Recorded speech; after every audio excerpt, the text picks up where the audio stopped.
Welcome to Audiobook segment. Every story you'll hear is crafted from the ground up, written, produced, and narrated entirely by us. Nothing recycled, nothing repurposed, just original work made for this channel.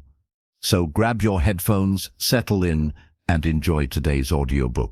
Everyone dreams of being the best at something. Maybe you want to be the best in your class, the best on your team, or the best in your career. You see people who seem to have it all figured out, and you wonder, how did they do it? The truth is, there is no secret shortcut, no magic talent, and no hidden gift that only a few people are born with.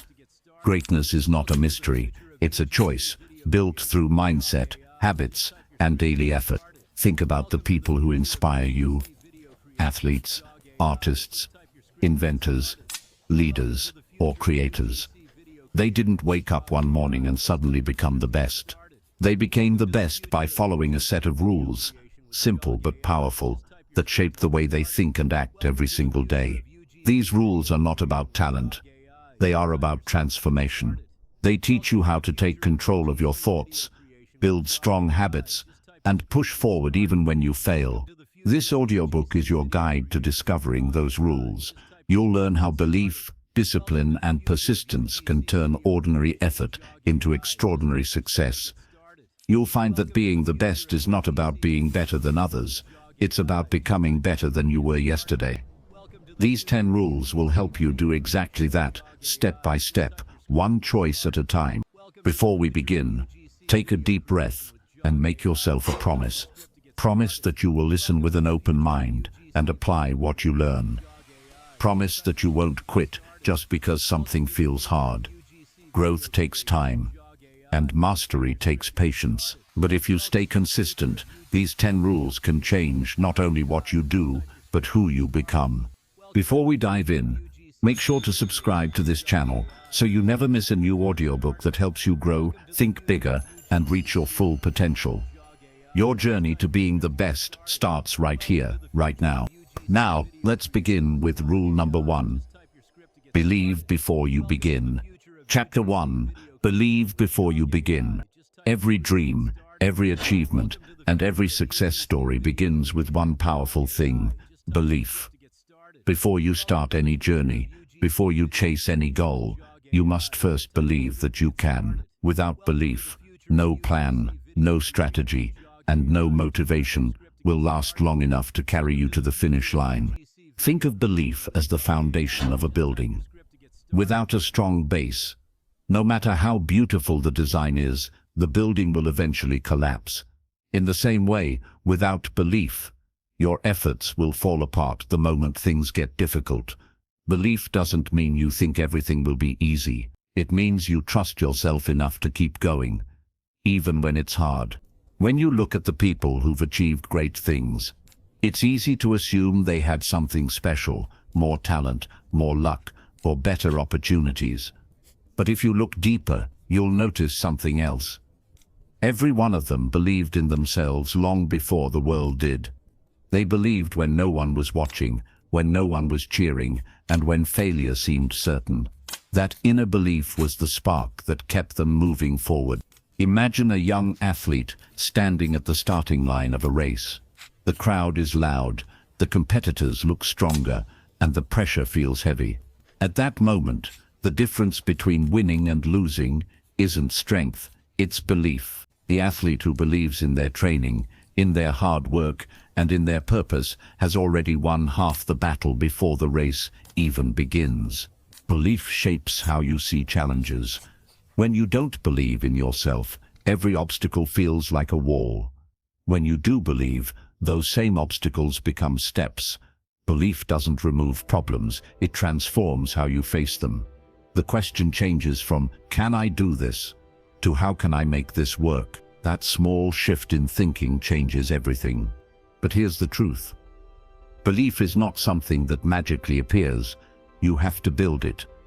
You build belief through small wins, daily actions, and consistent effort. Every time you keep a promise to yourself, your belief grows stronger. Every time you try again after failing, your belief takes root a little deeper.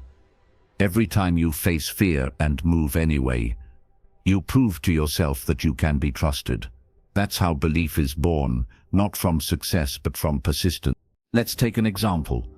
Think about Thomas Edison, the man who invented the light bulb. He failed thousands of times before he found the right way to make it work. When a reporter asked him how it felt to fail so many times, Edison said, "I didn't fail 1,000 times. The light bulb was an invention with 1,000 steps." That's the power of belief. He didn't see failure as a dead end. He saw it as progress. Belief gave him the courage to keep experimenting when most people would have given up.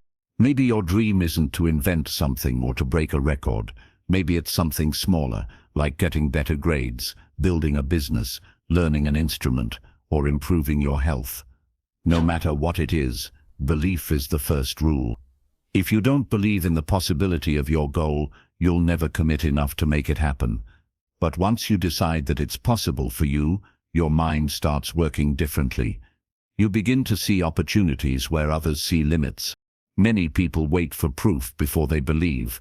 They say, "I'll believe it when I see it." But the truth is the opposite. You'll see it when you believe it. Your mind focuses on what it expects. When you believe in your ability to grow, you notice things that help you grow. When you believe you're not capable, you overlook those same opportunities. Your belief shapes your reality. Now, let's talk about doubt. Because belief doesn't mean you'll never doubt yourself. Doubt is normal. Everyone feels it, even the most confident people. The difference is, successful people don't let doubt make their decisions. They hear that voice of fear and say, "Thank you for your opinion, but I'm still going to try." Courage is not the absence of doubt. It's moving forward in spite of it. You can start building belief today. You don't need to wait for the perfect time, the perfect plan, or the perfect confidence. Just begin. Start small. Maybe your first step is writing your goals down. Maybe it's reading for 10 minutes a day. Maybe it's simply telling yourself, "I can improve." Each small step is like a drop of water filling a cup. Eventually that cup overflows. That's when your belief becomes unshakable. There will be days when you don't feel motivated, when progress feels slow, and when giving up seems easier. On those days, remember this: belief is a choice, not a feeling. You can choose to believe even when things aren't going your way. You can remind yourself why you started. You can focus on the long-term vision instead of the short-term struggle. The strongest people aren't the ones who never feel weak. They're the ones who choose belief again and again. Here's something powerful to remember. Your mind believes what you repeatedly tell it. If you keep telling yourself that you're not good enough, your brain will start to look for evidence that proves it. But if you tell yourself, "I'm capable, I'm learning, and I'm growing," your brain will look for evidence to support that instead. Words are seeds. Plant positive ones, and you'll grow confidence. Plant negative ones, and you'll grow fear. You can also build belief by surrounding yourself with people who lift you up. Find friends, mentors, or even online communities that encourage your growth.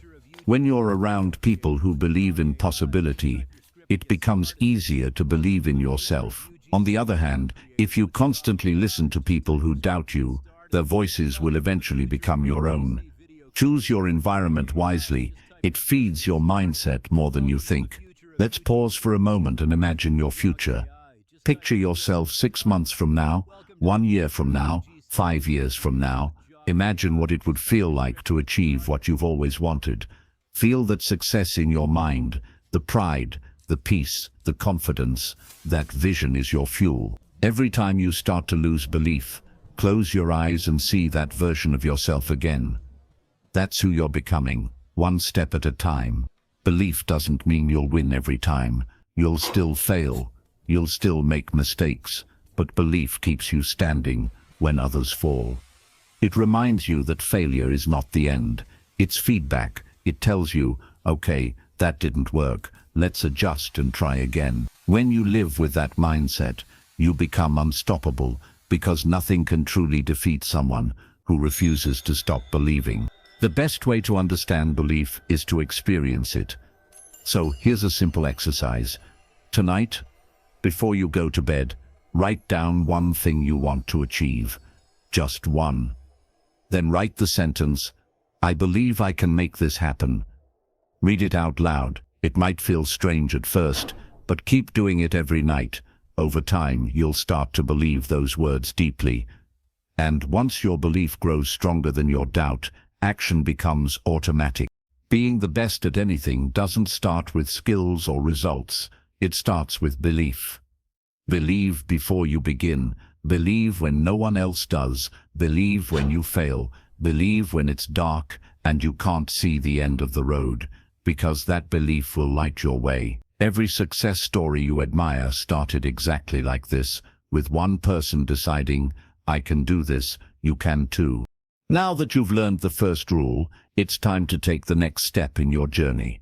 In the next chapter, we'll explore how to turn your belief into daily action. Because believing is powerful, but what you do with that belief is what truly makes you the best. Let's continue with rule number 2. Build habits, not hopes. Chapter 2. Build habits, not hopes. Hope is a beautiful thing, but it's not a strategy. You can hope to be successful, hope to be healthy, or hope to become great at what you do. But hope without action is like wishing for rain without planting any seeds. Nothing grows from hope alone. The people who become the best don't rely on luck, motivation, or good days. They build habits, small, consistent actions that push them forward even when they don't feel like moving. Think about this for a moment. Every morning, millions of people wake up with good intentions. They tell themselves, "Today, I'll change. Today, I'll work hard." But by the end of the day, they've fallen back into the same routine, scrolling through their phone, procrastinating, or giving up halfway. Why? Because motivation fades, but habits stay. The brain doesn't always listen to what you want to do. It follows what you always do.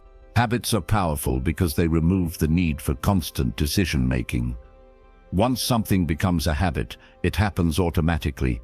You don't think about brushing your teeth every morning. You just do it. In the same way, successful people build systems around their goals so that progress becomes automatic. They don't rely on feeling inspired. They rely on consistency. Let's say you want to be a great writer. Hope will make you dream about writing a book someday, but habit will make you sit down and write 500 words every morning. Hope says, "Maybe I'll get better." Habit says, "I'll practice daily, no matter what." One keeps you waiting, the other gets you growing. Building habits starts small. You don't need to change your whole life overnight. You just need to design simple actions that are easy to repeat. For example, if you want to get fit, don't start with a 2-hour workout. Start with 10 minutes. If you want to read more, don't force yourself to finish a whole book in a week. Start with 5 pages a day. The goal is not perfection. The goal is repetition. Because repetition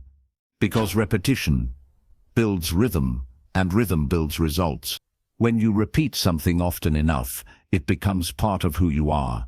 That's why habits are stronger than discipline alone. Discipline takes effort, but once something becomes a habit, it becomes effortless. Think of it like pushing a car. At first it's hard to get it moving, but once it starts rolling, it takes less strength to keep it going. Your habits are the same way. The first few days might feel hard, but soon momentum takes over. Here's a secret. Habits shape identity, and identity shapes habits. What you do repeatedly tells your brain who you are. If you keep studying every night, your mind begins to say, "I'm the kind of person who learns." If you exercise every morning, you start believing, "I'm someone who takes care of my body." You become what you do. And once your identity shifts, your behavior follows naturally. Too many people rely on short bursts of effort. They start with excitement, work hard for a week, and then stop when it gets boring or tough. But the best don't wait for excitement. They understand that mastery lives in repetition. They show up even when no one's watching. They build habits so strong that success becomes the only possible outcome. Let's look at an example. Imagine a student named Alex. He dreams of getting top grades, but keeps waiting for motivation to study. Some days he feels focused and studies for hours. Other days he can't even open his notebook. His progress goes up and down because his energy goes up and down. Then Alex decides to make studying a habit. He creates a simple rule: I'll study for 30 minutes every day at the same time. At first it feels small, but after a few weeks, his brain expects it. It becomes part of his routine. 6 months later, Alex doesn't even think about whether he feels like studying. He just does it, and his grades start rising. Habits free you from the limits of emotion. They help you move forward even when motivation is gone. That's why athletes train on their worst days. That's why writers write when they're not inspired. That's why leaders stay disciplined when they're tired. They've built habits that carry them when their feelings can't. Now, you might ask, how do I build habits that last? It starts with clarity. You must know exactly what you want to do, when you'll do it, and why it matters. Vague goals don't create habits. I want to get better at something is too blurry, but I'll practice piano for 15 minutes after dinner every day is clear and doable. Clarity removes confusion, and consistency removes excuses. The next step is to make your environment work for you. Your surroundings can either help your habits or hurt them. If you want to eat healthier, keep healthy food visible and junk food out of sight. If you want to read more, place a book where you can easily see it. Don't rely on willpower alone. Design your space so that the right choice becomes the easy choice. It's also important to track your progress. When you see proof of your consistency, it motivates you to keep going. Cross off days on a calendar, write down your streak, or note your small wins. Your brain loves visual evidence of success. Every checkmark is a reminder that you're building something real, something lasting. And don't underestimate the power of rewards. When you celebrate your small wins, your brain releases dopamine, a chemical that makes you feel good and reinforces behavior. It tells your mind, hey, this feels nice. Let's do it again. You don't need big rewards. Even a short break, a smile, or a quiet "I did it" can be enough to keep your momentum alive. But here's the truth. Building habits is not about never failing. You will miss days. You will break streaks. You will get distracted. That's okay. The real power is in returning to your habit quickly. Missing one day doesn't destroy your progress. Giving up does. Success isn't about never falling. It's about getting back up fast.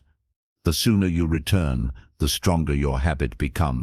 Remember, small habits compound over time. A single workout won't make you fit, just as skipping one won't ruin you. But repeated over months, those small actions create massive change. Consistency beats intensity. One step every day for a year takes you farther than one giant leap followed by rest. The best at anything don't do extraordinary things occasionally. They do ordinary things consistently. Hope is an emotion. Habit is a system. Emotion changes with your mood. Systems stay steady through storms. If you depend only on how you feel, you'll start and stop endlessly. But when you depend on your habits, you keep going even when life gets tough. That's why habits are stronger than hopes. They turn your dreams into daily practice. Let's take another example. Picture a musician who wants to master the guitar. She practices for 20 minutes every night, no matter how tired she is. At first, she struggles to keep up. Some days, she feels like quitting, but she sticks to her habit. After a few months, her fingers move faster, her chords sound clearer, and her confidence grows. What changed? Not luck, not talent, just consistent effort. Her small, daily habit turned her hope into skill. When you build habits, you build freedom. You no longer need to chase motivation. You don't waste energy deciding what to do. You simply follow your system and let it carry you forward.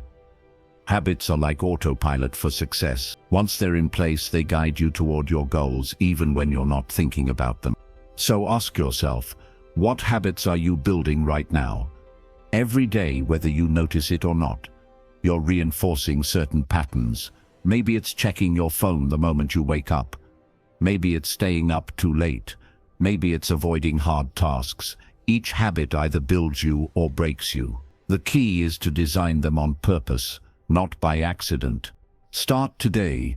Choose one habit that will move you closer to being the best at what you love. Keep it small, keep it simple, and do it every day.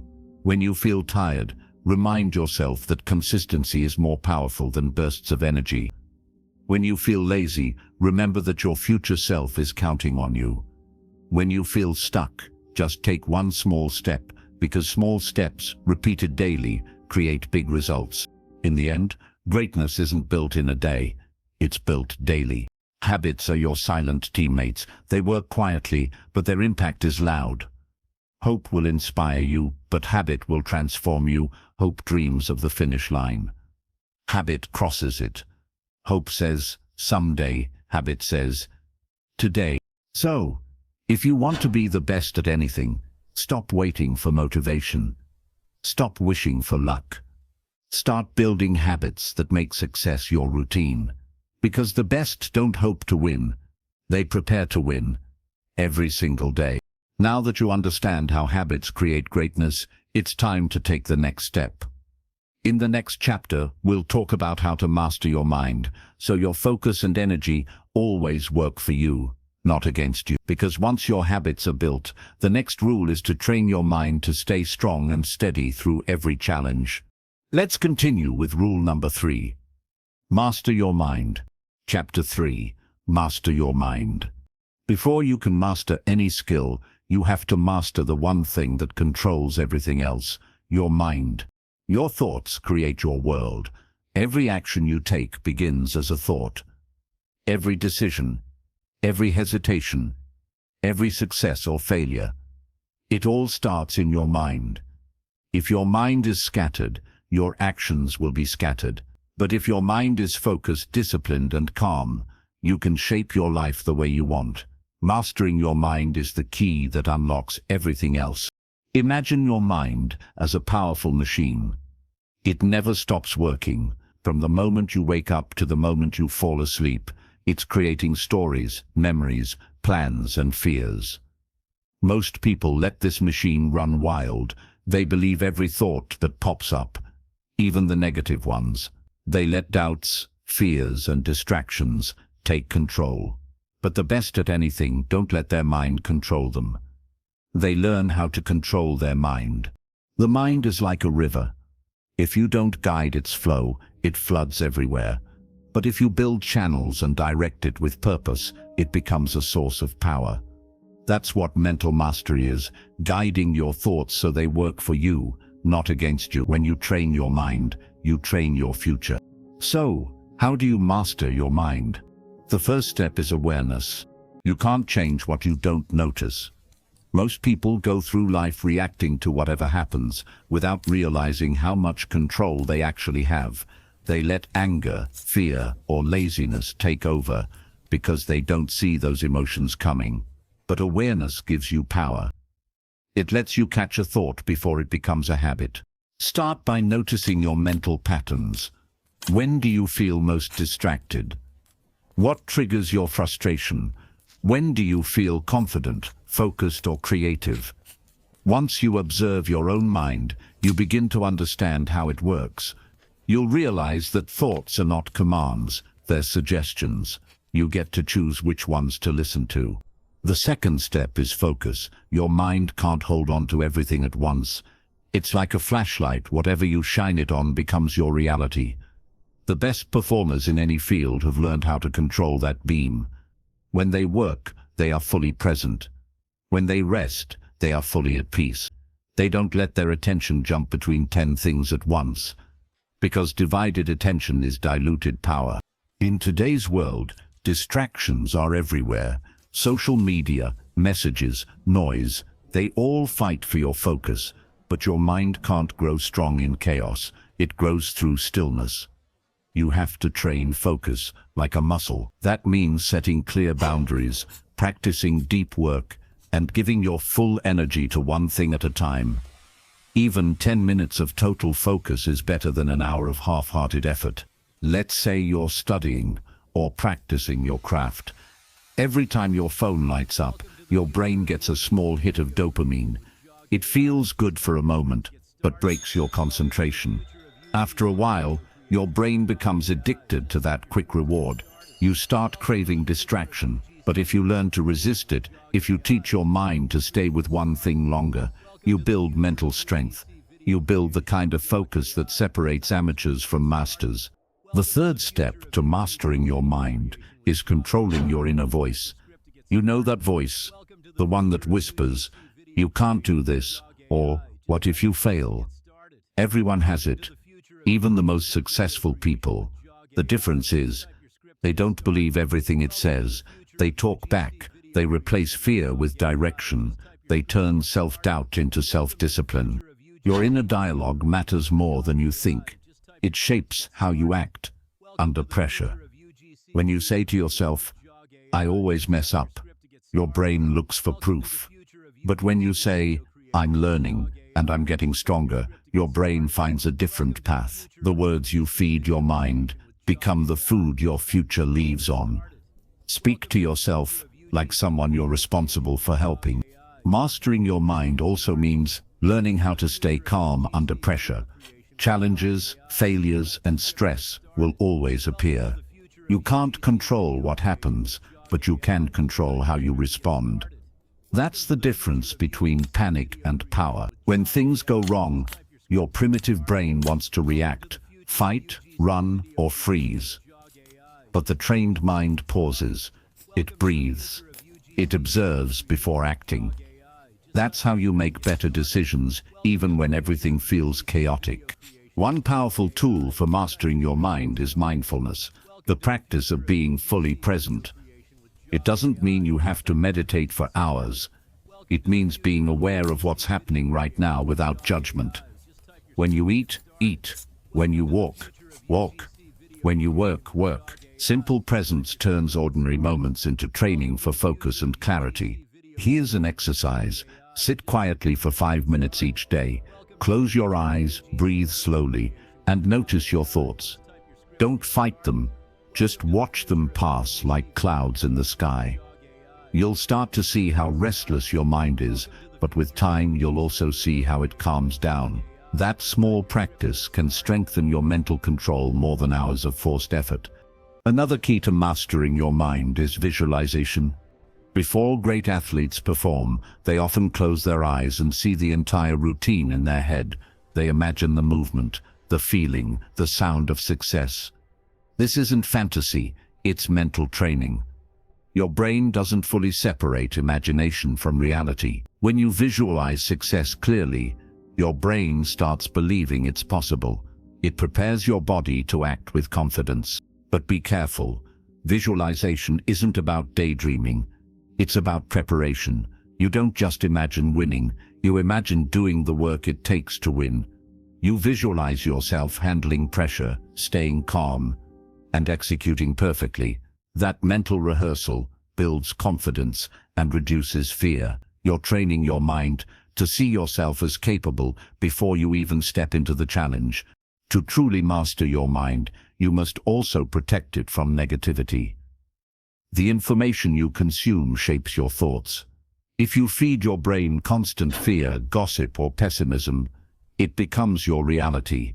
But if you fill it with learning, inspiration, and growth, it becomes your strength. You are the gatekeeper of your mental environment. Guard it wisely. Now there's another layer to mental mastery. Emotions. People often think mastering your mind means ignoring feelings. But that's not true. It means understanding them. Emotions are messages. Anger might be telling you that something feels unfair. Fear might be warning you of a risk. Sadness might be signaling a loss. When you listen calmly, Emotions teach you. When you let them take over, emotions control you. The key is balance, to feel deeply, but act wisely. Let's take an example. Imagine a basketball player who misses the final shot in a big game. His mind starts shouting, "You failed, you're not good enough." If he believes that voice, he'll spiral. But if he masters his mind, he'll say, "I missed one shot, but I'll learn and come back stronger." Same event, different mindset, different future. Mental mastery turns setbacks into stepping stones. The more you master your mind, the more freedom you gain. You stop being pushed around by emotions, distractions, or other people's opinions. You become the driver of your own thoughts, and that's where real confidence comes from. Not from arrogance, but from self-control. Now let's be honest. Mastering your mind is not something you do once. It's a lifelong practice. Some days your mind will be calm and focused. Other days it will fight you. That's normal. The goal isn't to be perfect. The goal is to become aware faster, recover quicker, and stay grounded longer each time. Progress, not perfection. Every day is an opportunity to train your mind. When you feel impatient, that's a chance to practice patience. When you feel afraid, that's a chance to practice courage. When you feel distracted, that's a chance to practice focus. Every challenge becomes a mental gym, a place to grow stronger. And remember, your thoughts eventually become your reality. If you think like a victim, you'll live like one. If you think like a learner, you'll grow. If you think like a leader, you'll rise. So guard your thoughts carefully, because they're the seeds of your future. Mastering your mind is not about controlling the world. It's about controlling how you see it. When your mind is calm, problems look smaller. When your mind is chaotic, even small problems look huge. The same event can feel completely different, depending on the state of your mind. That's why mental strength is the foundation of every other kind of strength. So, from this moment forward, make a decision. Train your mind the same way you train your body or your skills. Feed it well. Challenge it. Rest it. Protect it. Keep it focused on what matters most. Because when your mind is under your control, there's almost nothing you can't achieve. Now that you understand how to master your mind, it's time to move forward to the next rule, one that turns your mental strength into action. Because thoughts alone aren't enough. You need disciplined execution. In the next chapter, we'll explore rule number 4, discipline over motivation, the mindset that separates the best from the rest. Chapter 4, discipline over motivation. Motivation is a feeling, discipline is a choice. That one sentence explains why so many people start strong and fade away. Motivation comes and goes like the weather. It's exciting when it's here, but it disappears when things get hard. Discipline, on the other hand, doesn't care how you feel. It's the quiet force that pushes you forward even when you don't want to move. If you want to be the best at anything, you have to stop chasing motivation and start building discipline. Think about it. How many times have you felt inspired to make a change? Maybe you watched a powerful video, read a motivational quote, or heard someone's success story. For a few minutes you feel unstoppable. You start making plans, setting goals, maybe even taking action. But a few days later, that fire fades. You feel tired, distracted, or lazy again. That's the nature of motivation. It gives you a spark, not a flame. It's temporary fuel, not a long-term power source. The people who reach greatness understand this truth. Discipline does what motivation can't. Motivation is about feeling good. Discipline is about doing good, no matter how you feel. Discipline shows up in the cold mornings, the long nights, the boring repetitions. It's not glamorous, but it's what separates those who dream from those who achieve. Here's the thing, everyone wants results, but few want the routine. Everyone wants the reward, but few want the repetition. Discipline bridges that gap. It's the ability to act consistently toward your goals, regardless of your mood. Motivation asks, Do I feel like it? Discipline answers, it doesn't matter. Discipline is the most reliable tool you'll ever have. You can't depend on your emotions. They change constantly. You can't depend on luck. It's unpredictable. But you can always depend on discipline because it's built on commitment, not comfort. Let's take an example. Imagine an athlete training for the Olympics. There will be days when they feel strong and excited, and other days when they're exhausted and sore. If they only trained when they felt motivated, they would never reach the top. But discipline keeps them on track. Discipline whispers, show up anyway. And over time, those days of discipline build strength, resilience, and mastery that motivation alone could never create. The same applies to every area of life. Writers write even when the words don't flow. Students study even when they're tired. Entrepreneurs work even when they face rejection. Discipline turns effort into progress. Every time you act with discipline, you strengthen your inner muscle of consistency, and that consistency compounds over time, leading to unstoppable growth. So how do you build discipline? It starts with one decision: to keep your promises to yourself. Every time you say you'll do something, and actually do it, you build trust with yourself. That self-trust is the foundation of discipline. It tells your brain, when I say I'll do something, I mean it. And once your brain believes you, it becomes easier to act. The problem is, most people break promises to themselves all the time. They say, I'll start tomorrow. But tomorrow never comes. They say, I'll just skip one day, and one day becomes a week. When you do that, you teach your brain that your words don't matter. You lose self-respect, and without self-respect, discipline can't grow.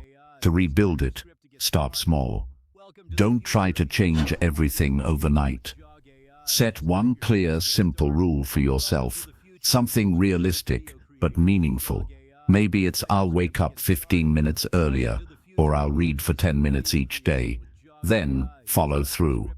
No excuses. Every small victory strengthens your discipline muscle. The goal isn't perfection, it's persistence. The second step to discipline is embracing discomfort.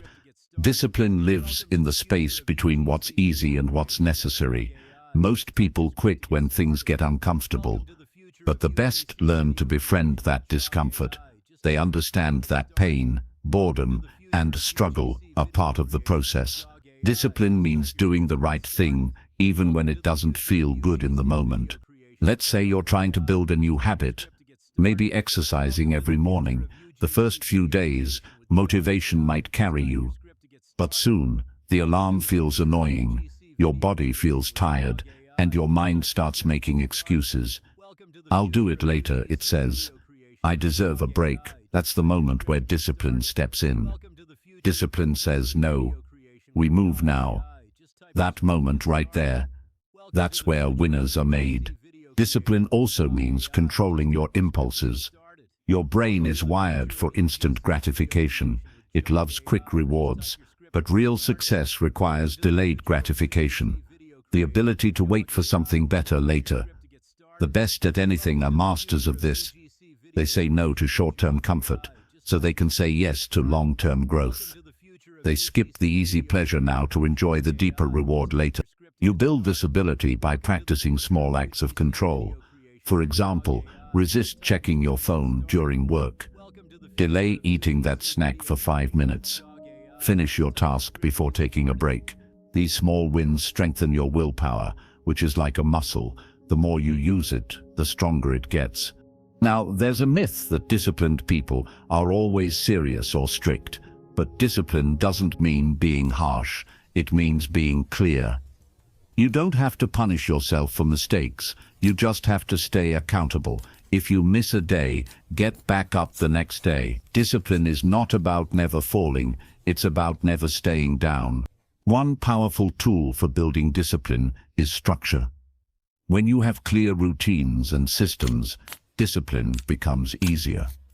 If you schedule your tasks, plan your days, and create rituals around your goals, you reduce the need for willpower. You don't have to decide every day whether to do something. You just follow your system. Systems make discipline automatic. For example, let's say you're learning guitar. Instead of saying, "I'll practice when I have time," set a rule. "I'll practice at 6 p.m. for 30 minutes every day." The more predictable your actions become, the less room there is for excuses. Structure protects you from your weaker moments. Discipline also grows stronger when you have a purpose behind it. If your why is clear, your how becomes easier. When you know why you're doing something, you'll push through discomfort, because the goal matters more than the pain. The strongest discipline comes from deep meaning, not from force, but from purpose. Ask yourself, why do you want to be the best at what you do? What drives you? What do you want to prove to yourself, not to others? Once you have that answer, discipline stops feeling like a burden. It becomes an act of alignment, a way of living true to your values. There's also a mental trick that helps. Don't think, just start. Most of the struggle happens before you begin. The moment you start, momentum takes over. If you wait to feel ready, you'll never move.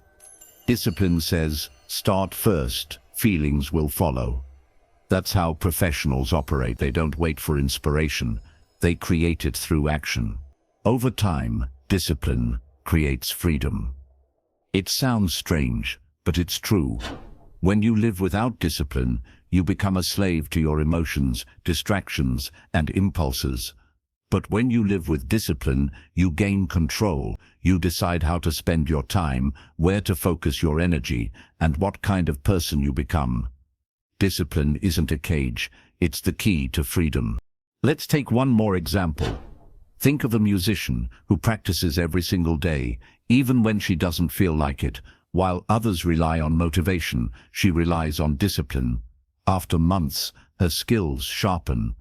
After years, she masters her art. People call her talented, but talent wasn't what made her great. Discipline did. The same truth applies everywhere. Talent sets the foundation, but discipline builds the empire. Here's another truth. Discipline doesn't get easier. You get stronger. The challenges remain, but your capacity grows. What once felt hard becomes normal. What once scared you becomes simple. Discipline transforms not just your actions, but your identity. You start seeing yourself as someone who follows through, no matter what. And once you reach that point, you become unstoppable. Because when you can act without waiting to feel good, you can achieve anything. Motivation depends on mood. Discipline depends on decision. That's why the best don't look for reasons, they make results. So the next time you don't feel like doing something, remind yourself, feelings are temporary, but progress is permanent.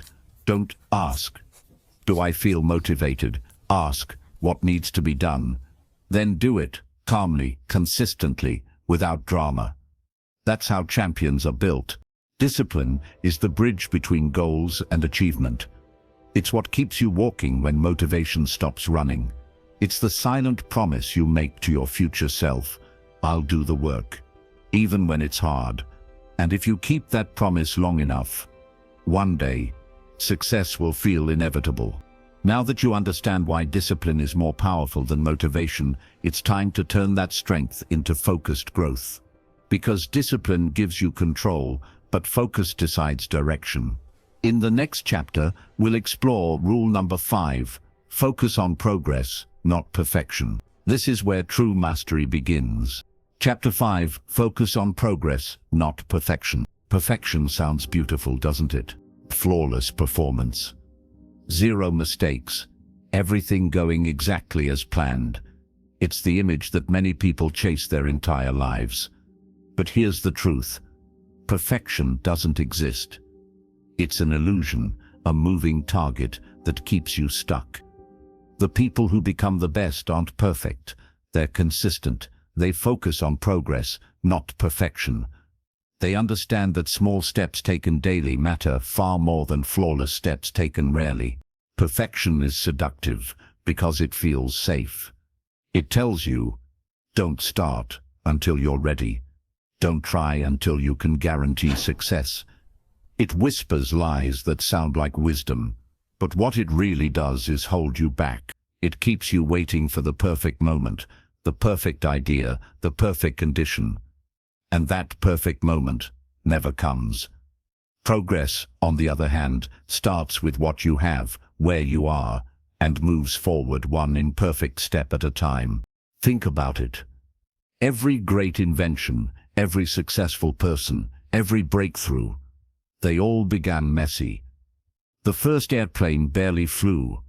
The first computer filled an entire room and had less power than your phone. The first speech, the first book, the first song, none of them were perfect, but their creators didn't wait for perfection.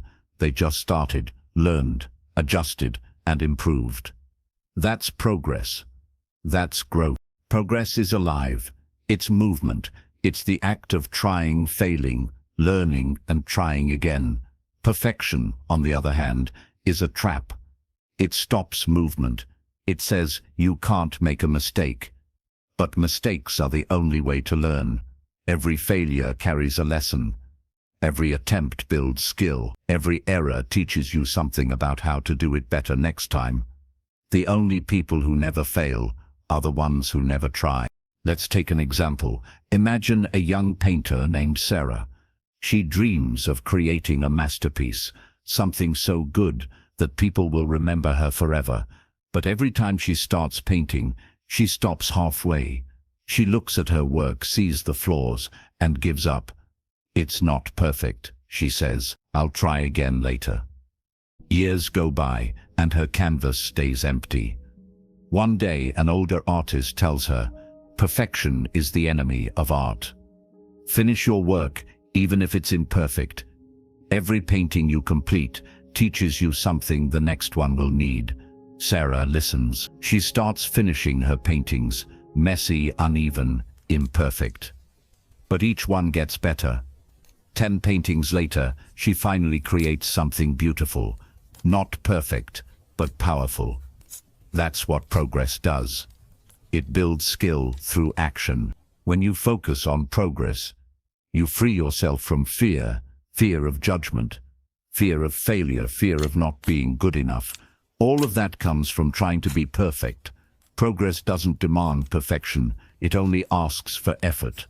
It asks, can you be a little better than yesterday? That's all. And if you can answer yes, even a small yes, you're already winning. Progress feels humble. It doesn't shout, it whispers. Keep going. But over time, those whispers turn into echoes of achievement. Because progress compounds. One small improvement each day adds up to something extraordinary over months and years. A 1% improvement every day may not look like much, but after a year, it makes you 37 times better than when you started. That's the math of progress. Quiet, consistent, unstoppable growth. The pursuit of perfection creates pressure. You become afraid to make mistakes, so you avoid challenges. You overthink, procrastinate, and criticize yourself for not being good enough. Progress, however, creates momentum. You stop waiting and start doing. You stop judging yourself and start learning. You don't need to have it all figured out. You just need to take the next right step. When you shift your focus from perfect progress, everything changes. You stop comparing yourself to others and start competing with your past self. You stop being paralyzed by failure and start seeing it as feedback. You realize that growth isn't about reaching an endpoint, it's about constantly moving forward. Here's something powerful. Progress builds confidence, but perfection destroys it. Why? Because progress gives you proof of improvement. You can look back and see how far you've come, but perfection gives you nothing. You're always chasing an impossible standard, always feeling not good enough. Confidence doesn't come from doing things perfectly. It comes from surviving your imperfections and improving through them. You might be thinking, but I want to be the best. Isn't that about perfection? No. Being the best doesn't mean being flawless. It means being relentless. It means never stopping your growth. The best athletes miss shots. The best writers produce bad drafts. The best musicians hit wrong notes, but they all keep showing up. Their secret isn't perfection, it's progress through persistence. Let's look at another example. Michael Jordan, one of the greatest basketball players in history, missed more than 9,000 shots in his career. He lost nearly 300 games. 26 times he was trusted to take the game-winning shot and missed. Yet he said, "I've failed over and over again in my life, and that's why I succeed." That's progress. That's mastery. Failing forward. Not giving up when things go wrong, but learning faster each time they do. If you chase perfection, you'll quit when things aren't flawless. But if you chase progress, you'll adapt. You'll learn. You'll keep growing. And one day, you'll look back and realize that your good enough became great. Not because it was perfect, but because it evolved. Here's another truth. Perfection is about control, but progress is about courage. Perfection wants guarantees. Progress just wants effort. Perfection says, "I'll move when I know I won't fail." Progress says, "I'll move even if I do." The courage to act without certainty. That's what creates breakthroughs. Courage beats perfection every single time. So how do you focus on progress in your daily life? Start by setting small, measurable goals. Instead of saying, "I want to be perfect," say, "I want to be 1% better each day." Celebrate every small win. Did you study 5 minutes longer? That's progress. Did you write a few more sentences? That's progress. Did you push yourself when you didn't feel like it? That's real progress. You don't need to climb the entire mountain at once. Just take one step today. Next, change how you talk to yourself. Instead of saying, "I failed," say, "I learned." Instead of, "I'm not good enough," say, "I'm improving." Words matter. They shape your mindset. When you speak progress, you create space for growth. When you speak perfection, you create fear. You can also measure progress by reflection. Take time to look back at where you started. Sometimes we're so focused on how far we have to go that we forget how far we've come. Looking back reminds you that improvement is happening, even if it's slow. It reminds you that the person you were months ago would be proud of the person you are now. Progress doesn't require talent, it requires time. The best people in the world didn't start out great. They started out average, but they refused to stay that way. They learned, they practiced, they adjusted. Progress rewards patience, not perfection. The people who stick with it longest always win. When you focus on progress, something magical happens. You start enjoying the journey. You stop being obsessed with results and start appreciating growth. You find joy in learning, pride in persistence, and peace in imperfection. Because progress isn't just about getting better, it's about becoming more alive in the process. So, from today onward, let perfection go. You don't need to impress anyone. You don't need to prove anything. You just need to keep moving, keep learning, keep growing. Every small improvement is a victory. Every setback is a lesson. Every effort counts. In the end, perfection tries to freeze life into a single flawless moment. Progress lets life flow and evolve. The best never aim to be perfect. They aim to be better than yesterday. That's the mindset that creates greatness. Because success isn't about doing everything right. It's about never stopping the climb. So remember this. Perfection is a myth. Progress is real. Perfection ends growth. Progress guarantees it. If you focus on perfection, you'll always feel behind. But if you focus on progress, you'll always be moving forward. And that's what being the best is all about. Not arriving, but evolving. Now that you understand how progress creates greatness, it's time to take it one step further. In the next chapter, we'll explore rule number 6. Consistency creates confidence, the rule that transforms daily effort into unstoppable belief. Chapter 6. Consistency creates confidence. Confidence is something everyone wants. It's the invisible force that makes people stand tall, speak clearly, and act without hesitation. But most people believe confidence comes first, that you have to feel ready before you start. The truth is the complete opposite. Confidence doesn't come before action. It comes from action. It comes from doing something again and again until your brain learns, I can handle this, and that process is called consistency. Think about the first time you tried to do something new, maybe riding a bike, learning to swim, or speaking in front of others. You were nervous. Your hands shook. Your heart raced. You didn't feel confident at all. But the more you practiced, the easier it got. One day, you realized you weren't scared anymore. You didn't think about balancing the bike or remembering every stroke in the water. You just did it. That's what consistency does.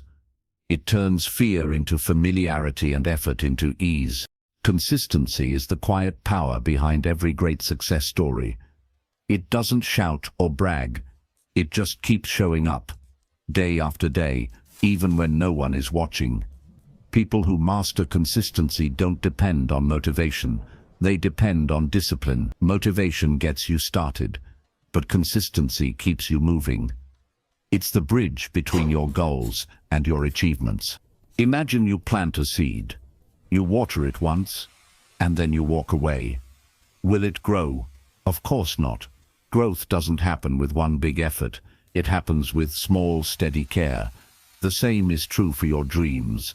You can't expect massive results from random bursts of effort. The people who reach the top are not the ones who work the hardest once. They are the ones who work steadily over time. Little by little, they build something unshakable. There's a saying that goes, you don't rise to the level of your goals, you fall to the level of your systems. What that means is, your results depend not on what you want, but on what you do repeatedly. You can have the biggest dreams, the boldest ambitions, but without consistent action, they remain only dreams. Consistency turns ideas into reality. It builds trust. Trust in yourself and trust from others. When you keep your promises to yourself, you prove that you can rely on you. That's where true confidence comes from. Confidence is not about pretending to be fearless. It's about knowing you can handle fear. And that knowledge only comes from repetition. Every time you face a challenge and push through it, your brain takes note. It says, I survived that. I can do it again. That's how confidence grows, not from wishing but from doing. Every repetition adds another layer of belief. Every small win adds another brick to your foundation. Let's take an example. Imagine a boy named Daniel who dreams of becoming a great public speaker. But every time he stands in front of people, he freezes. His voice shakes, he forgets his words, he feels embarrassed and wants to give up. One day he makes a promise to himself. He will speak for just 2 minutes every day, even if it's to an empty room. The first few times, his voice still shakes, but he keeps going. 2 minutes turns into 5. 5 turns into 10. Weeks later, he speaks in front of a few friends, then in class, then at a local event. Slowly, his fear fades and his confidence grows. What changed? Not his talent, not his luck. His consistency. He showed up every day, and that made all the difference. Consistency teaches your mind something powerful, that you are in control. When you keep showing up, even when it's hard, you train your brain to trust your effort more than your emotions. You stop waiting to feel ready. You stop depending on motivation. You start depending on routine. Confidence isn't built in moments of excitement. It's built in moments of discipline. But let's be honest, consistency is not easy. It's boring sometimes. It's repetitive. It doesn't always feel rewarding right away. You might not see progress for weeks or months. And that's where most people quit. They confuse consistency with stagnation. They think, if I'm not seeing results, I must be failing. But real growth often happens in silence. Just like the roots of a tree grow underground before the tree breaks through the soil, Your consistency builds strength beneath the surface long before it's visible. There's a reason professional athletes practice the same moves every day. There's a reason musicians play scales for hours. There's a reason writers write even when they don't feel inspired. They all understand that consistency is not just practice, it's identity. When you do something repeatedly, it becomes part of who you are. You stop being someone who tries, you become someone who does. Think of confidence like a fire. Consistency is the fuel. Each time you act, even in a small way, you add a piece of wood to the fire. The more you act, the stronger the fire burns. But if you stop, the fire fades. The people you admire most, the ones who seem effortlessly confident, are not born with it. They just keep their fire burning through constant effort. Here's something you need to remember. Consistency beats intensity. It's better to do a little every day than a lot once in a while. You can work hard for a week and then quit, or you can work steadily for months and see real transformation. A person who studies for 30 minutes daily will learn more in a year than someone who studies for 10 hours once a month. It's not about how much you do at once, it's about what you do repeatedly over time. Consistency also creates trust from others. When people see that you show up, that you follow through, they begin to respect you. They see reliability, and that trust can open doors in relationships, in business, in leadership. Confidence doesn't just live inside you. It shows through your actions. Consistent people become dependable. Dependable people become influential. Let's explore another example. Consider an athlete named Maya. She trains every morning at 6 o'clock, no matter the weather, no matter how she feels. Some days she's tired, some days she's strong, but she always shows up. Months later, while others are still struggling to get back in rhythm, she's already ahead. Her body has adapted, her mind has toughened, her consistency has built both skill and belief. When competition day arrives, she doesn't feel nervous, she feels prepared. That's what consistency does. It replaces anxiety with certainty. Sometimes people mistake confidence for arrogance, but true confidence isn't about thinking you're better than others. It's about knowing you can rely on yourself. Arrogance says, I'm already great. Confidence says, I can handle whatever comes. And consistency is the only way to earn that belief. You can't fake it. You can only build it, day after day, through effort and commitment. Now, there will be days when consistency feels impossible. You'll wake up tired, unmotivated, and distracted. You'll feel like skipping your workout, your study session, or your creative work. And sometimes you might miss a day. That's okay. The key is not to let one missed day turn into a pattern. Perfection is not required, but persistence is. Missing one day doesn't ruin your progress. Giving up does. So when you fall, get back up the next day. That's the real definition of consistency. The best part about being consistent is that it changes how you see yourself. Every time you follow through on your commitment, you prove to your brain that your words mean something.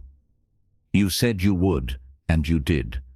That builds self-respect, and self-respect is the foundation of unshakable confidence. Consistency also creates rhythm. When you do something often enough, it stops being hard work and starts being second nature. The more consistent you are, the less mental energy you need to keep going. Your actions become automatic, and your progress accelerates. What used to feel impossible begins to feel natural. That's how ordinary people become experts, not through talent but through steady repetition. Confidence is not built overnight. It's earned through thousands of small choices, the choice to keep practicing, to keep learning, to keep trying again. Each small action sends a message to your mind, I am capable, and the more you act, the louder that message becomes. So if you ever doubt yourself, don't wait to feel confident before you start. Start first. Act first. The feeling will follow. Remember, motion creates emotion, Doing creates believing. Consistency creates confidence. And once you have that confidence, everything changes. You start walking differently. You start thinking differently. You stop fearing failure because you know you can recover from it.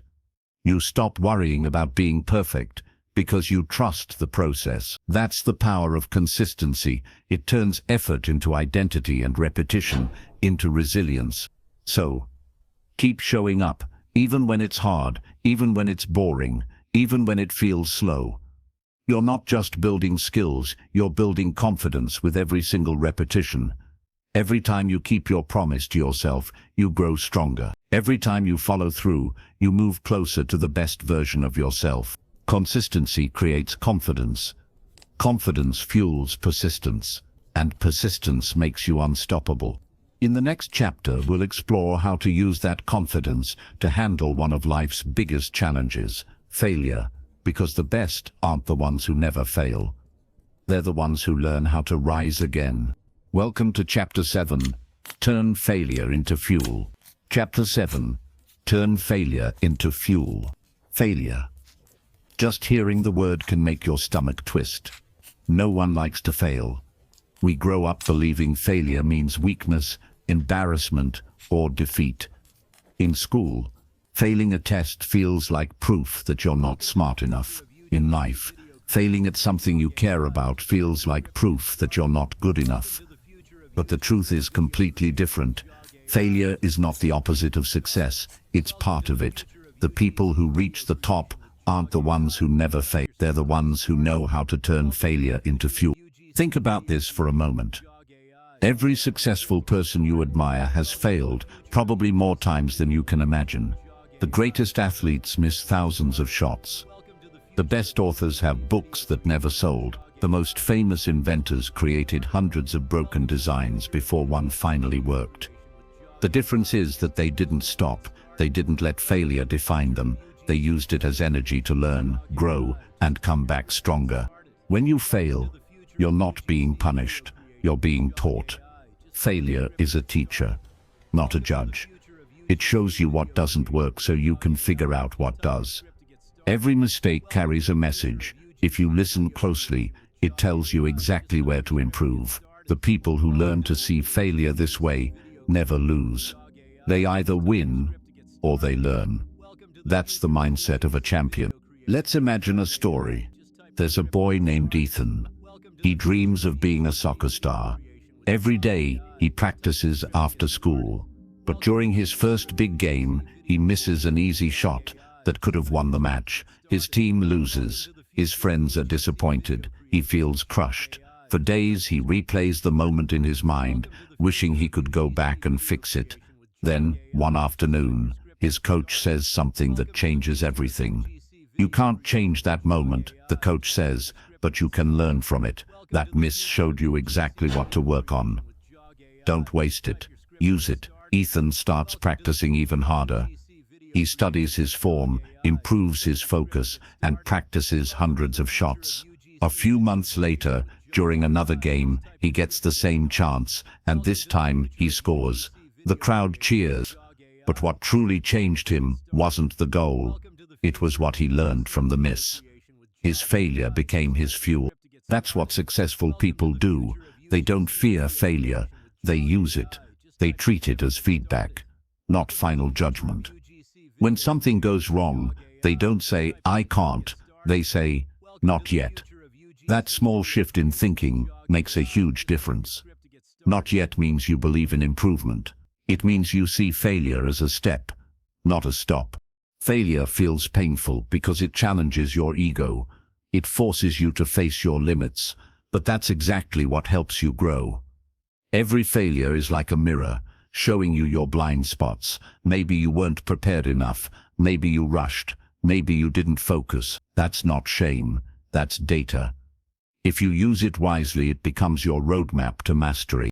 Thomas Edison, the man who invented the light bulb, once said, "I have not failed. I've just found 10,000 ways that won't work." That mindset turned mistakes into milestones. Every failed experiment brought him closer to success. That's how you turn failure into fuel, by seeing it as progress, not proof of defeat. Let's be honest though, failure hurts. It can make you doubt yourself, lose motivation, and even quit. But pain isn't always bad. Pain is information. It tells you that something matters to you. It means you care. The trick is not to let that pain break you, but to let it shape you. Instead of asking, "Why did I fail?" ask, "What can I learn?" Instead of saying, "I'm not good enough," say, "This is how I get better." Think of failure like lifting weights. The first time you try, it feels heavy and painful. Your muscles ache. But that's exactly how they grow, by tearing and rebuilding stronger. Every failure does the same thing for your mind.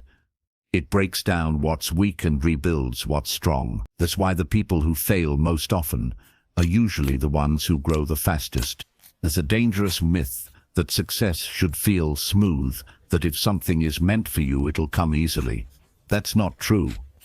Every meaningful achievement comes with resistance. Struggle doesn't mean you're doing something wrong. It means you're doing something that matters. Failure is not a sign to stop. It's a sign you're on the right path. Because the only way to avoid failure is to avoid effort. And avoiding effort guarantees you'll stay the same. Let's look at another story. A young woman named Ava wanted to start a bakery. She loved baking, and everyone told her she had talent. But when she opened her first shop, it failed within months. Rent was high, sales were low, and she lost money. She felt humiliated. Friends whispered that she should give up, but instead of quitting, she decided to learn. She studied marketing, changed her recipes, improved her management, and tried again. Her second bakery did better, but still not great. So she adjusted again, this time focusing on online sales. Slowly, her business began to grow. 5 years later, she owned 3 successful stores. When someone asked her what made the difference, she said, "My first failure.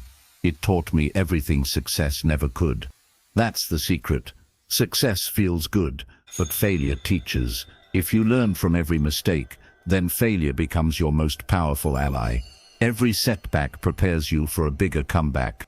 But to turn failure into fuel, you have to control your response. The moment you fail, your mind wants to protect you. It says, "Don't try again. It's too painful."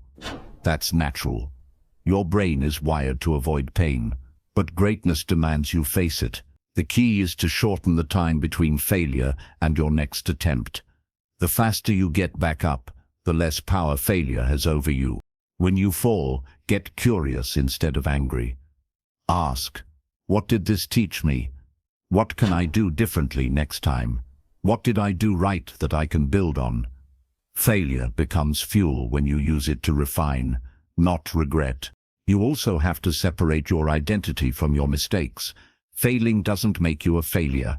It just means you tried something that didn't work yet. If you tie your self-worth to success, every setback will destroy your confidence. But if you tie your self-worth to effort, every setback becomes a lesson.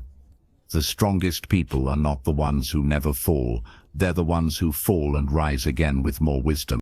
Here's something to remember. Your failures are proof that you're trying. They mean you're alive, you're learning, and you're growing. The people who never fail are the ones who never take risks. But you can't improve without risk. You can't reach new heights if you're always standing on safe ground. Failure isn't the end, it's the beginning of understanding. So, the next time you fail, don't hide from it. Write down what happened. Study it. Talk about it. Share it. When you bring failure into the light, it loses its power over you. When you hide it, it controls you. Use it as motivation to work smarter, train harder, and push further. Every failure brings you one step closer to success, if you keep moving. The truth is, failure builds resilience. It toughens your mind.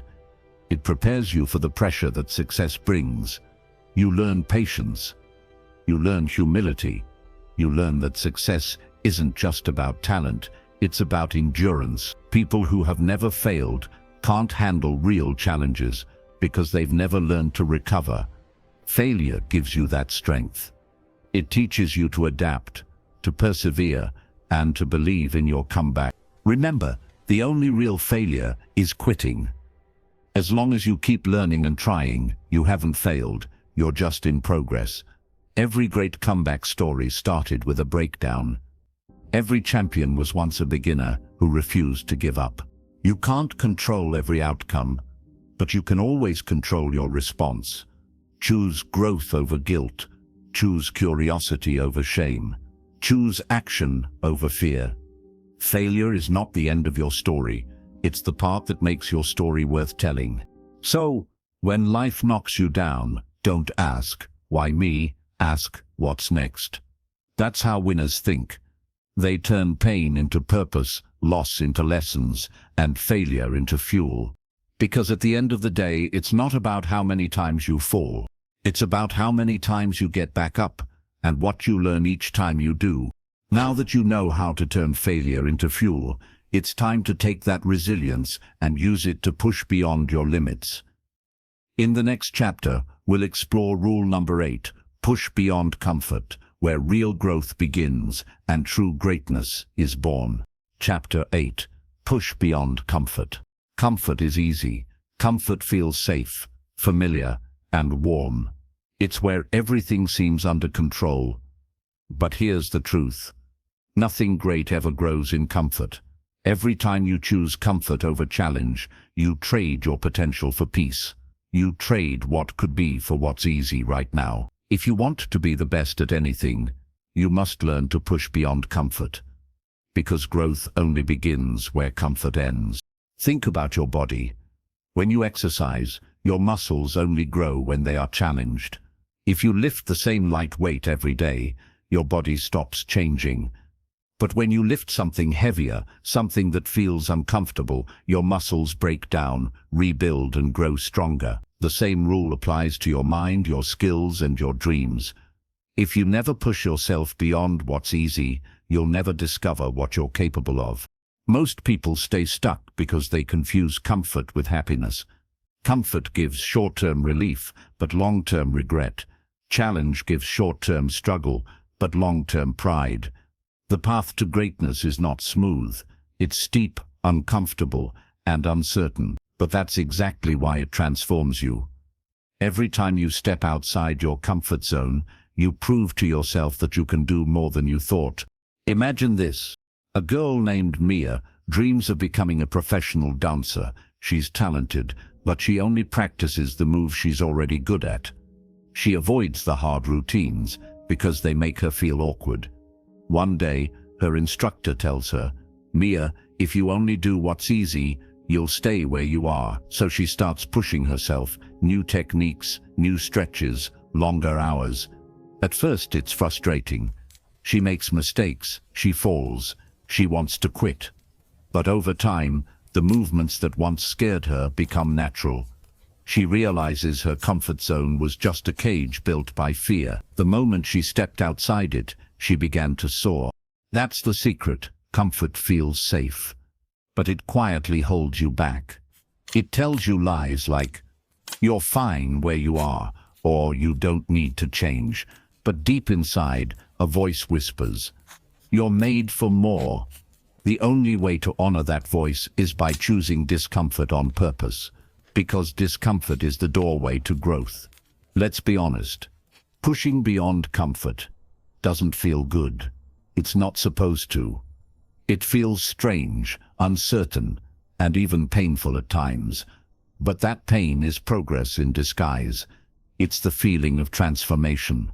Every successful person has learned to make peace with discomfort. They don't chase pain. They chase growth.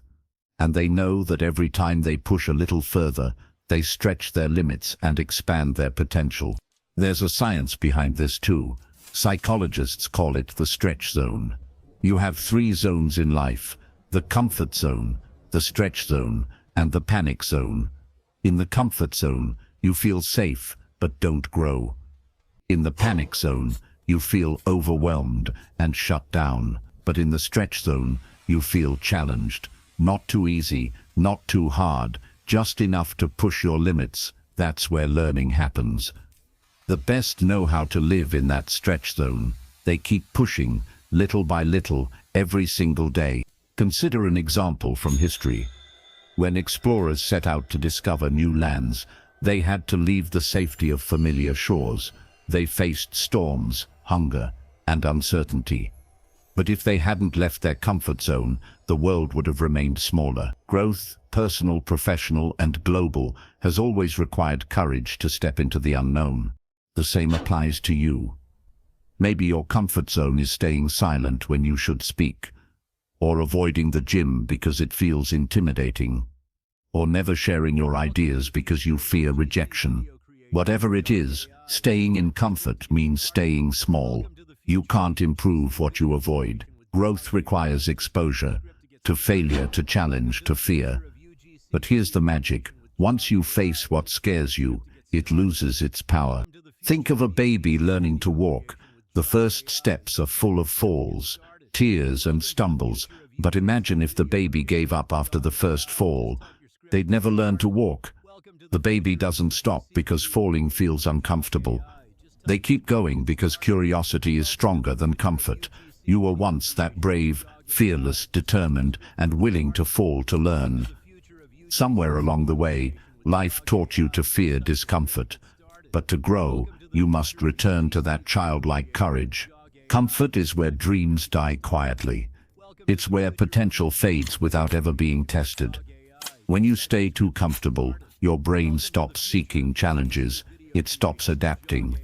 It gets lazy. That's why people who avoid discomfort often feel stuck, not because they lack talent, but because they stopped stretching themselves. Let's take another story. There was a man named Carlos who wanted to learn guitar. He practiced for a few weeks, but got frustrated when his fingers hurt and the chords sounded wrong. He quit, telling himself he just wasn't musical.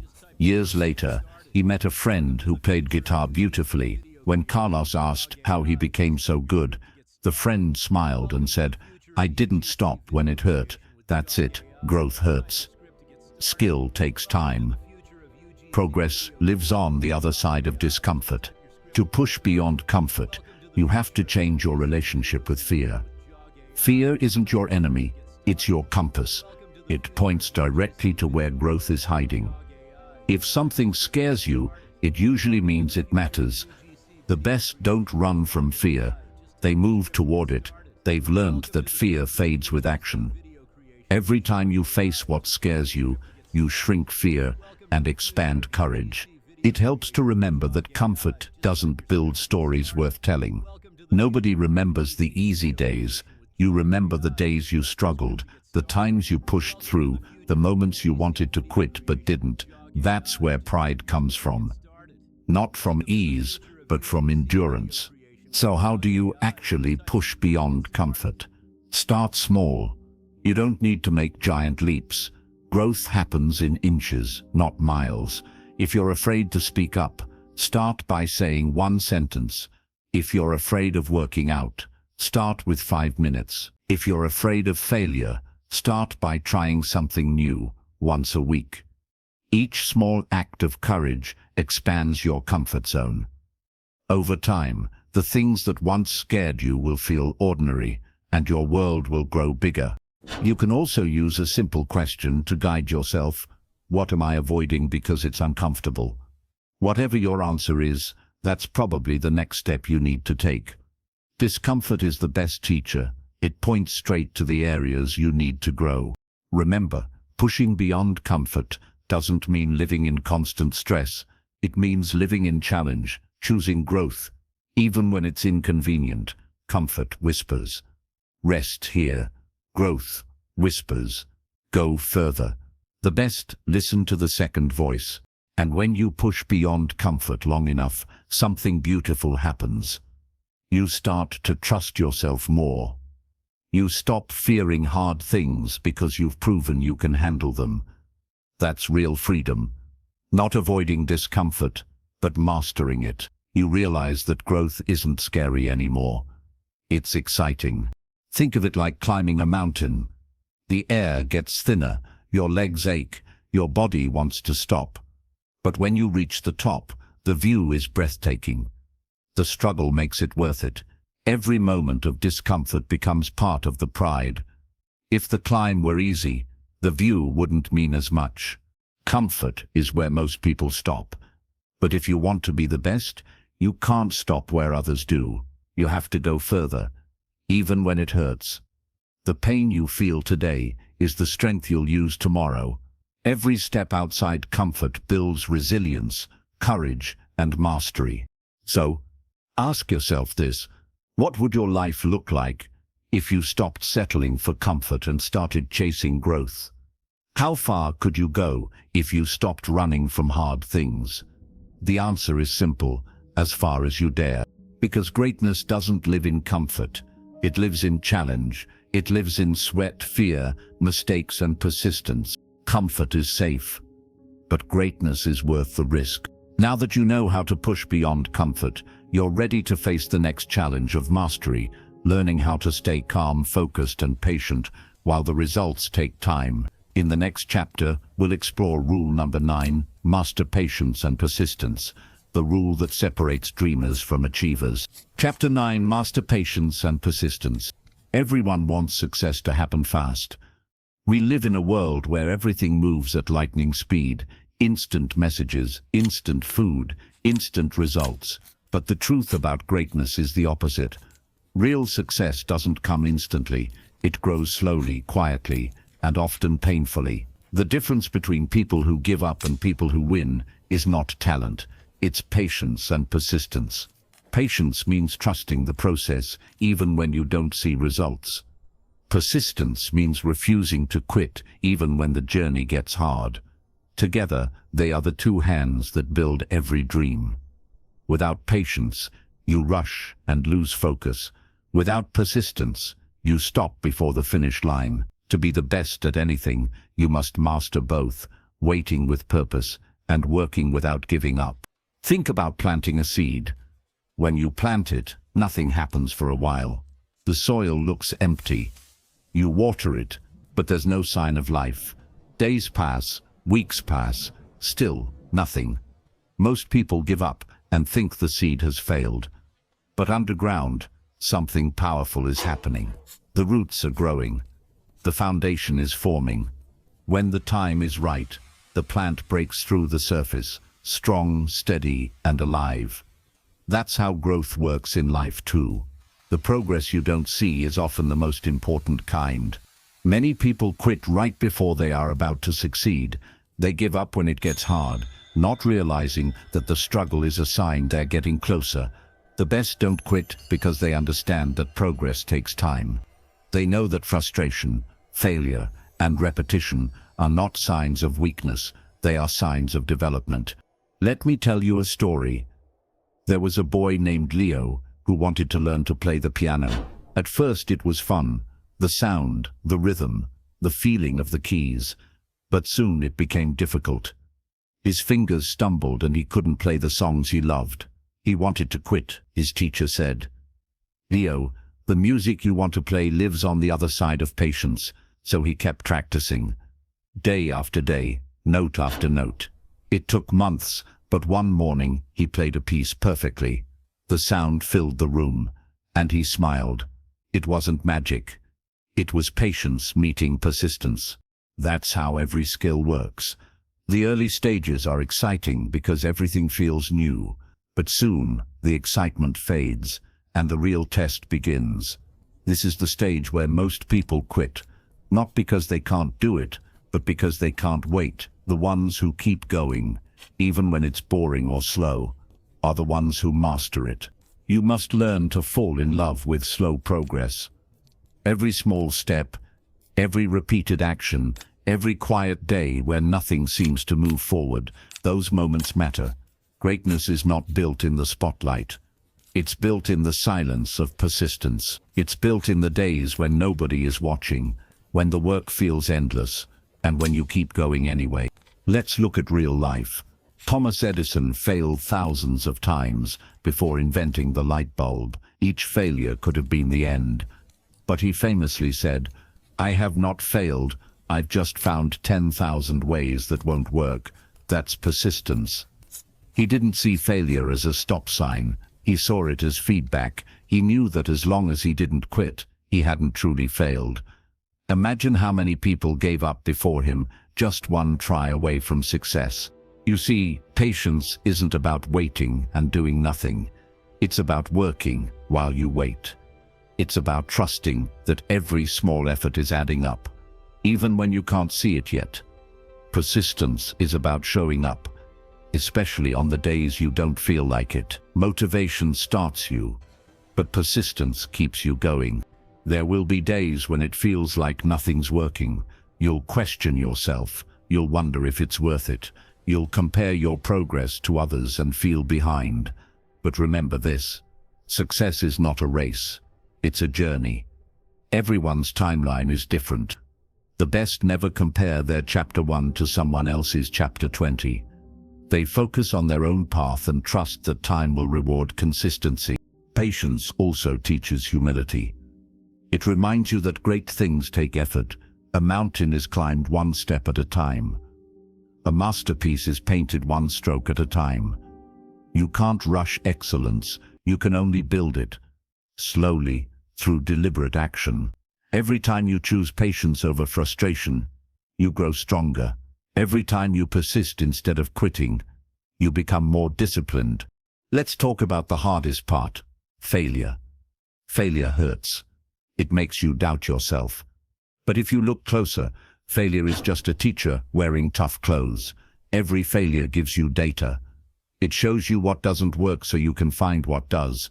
Persistence turns failure into feedback. Patience turns frustration into focus.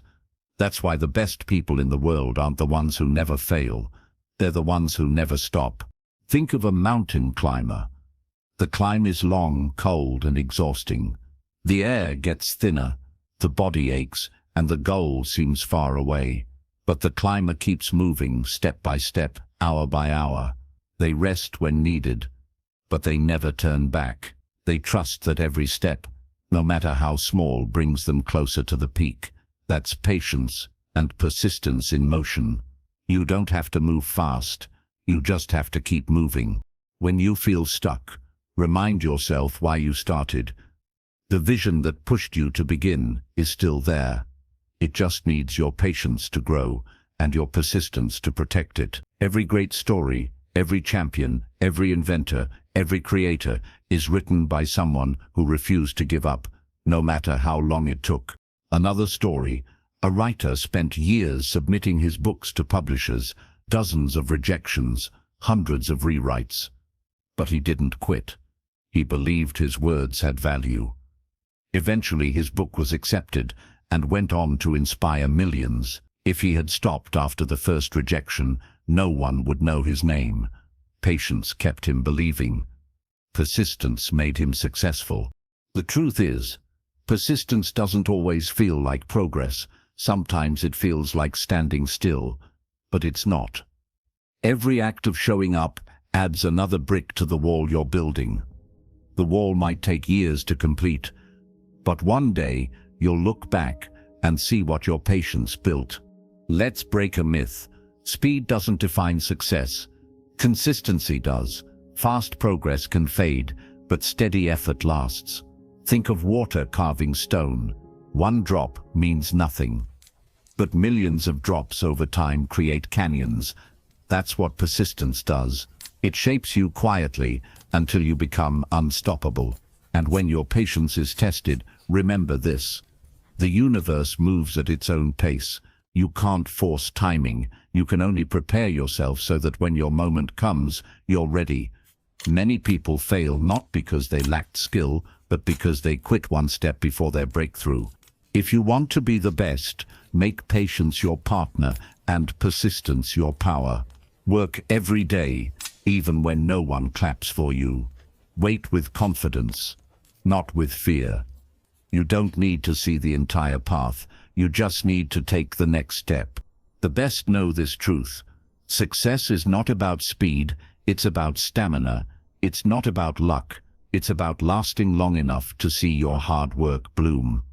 When you understand that, you stop rushing and start growing.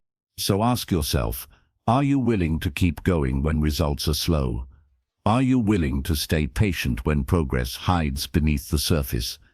If the answer is yes, then you already have what it takes to be great. Because patience and persistence are the quiet powers that move mountains, build dreams, and turn ordinary people into legends.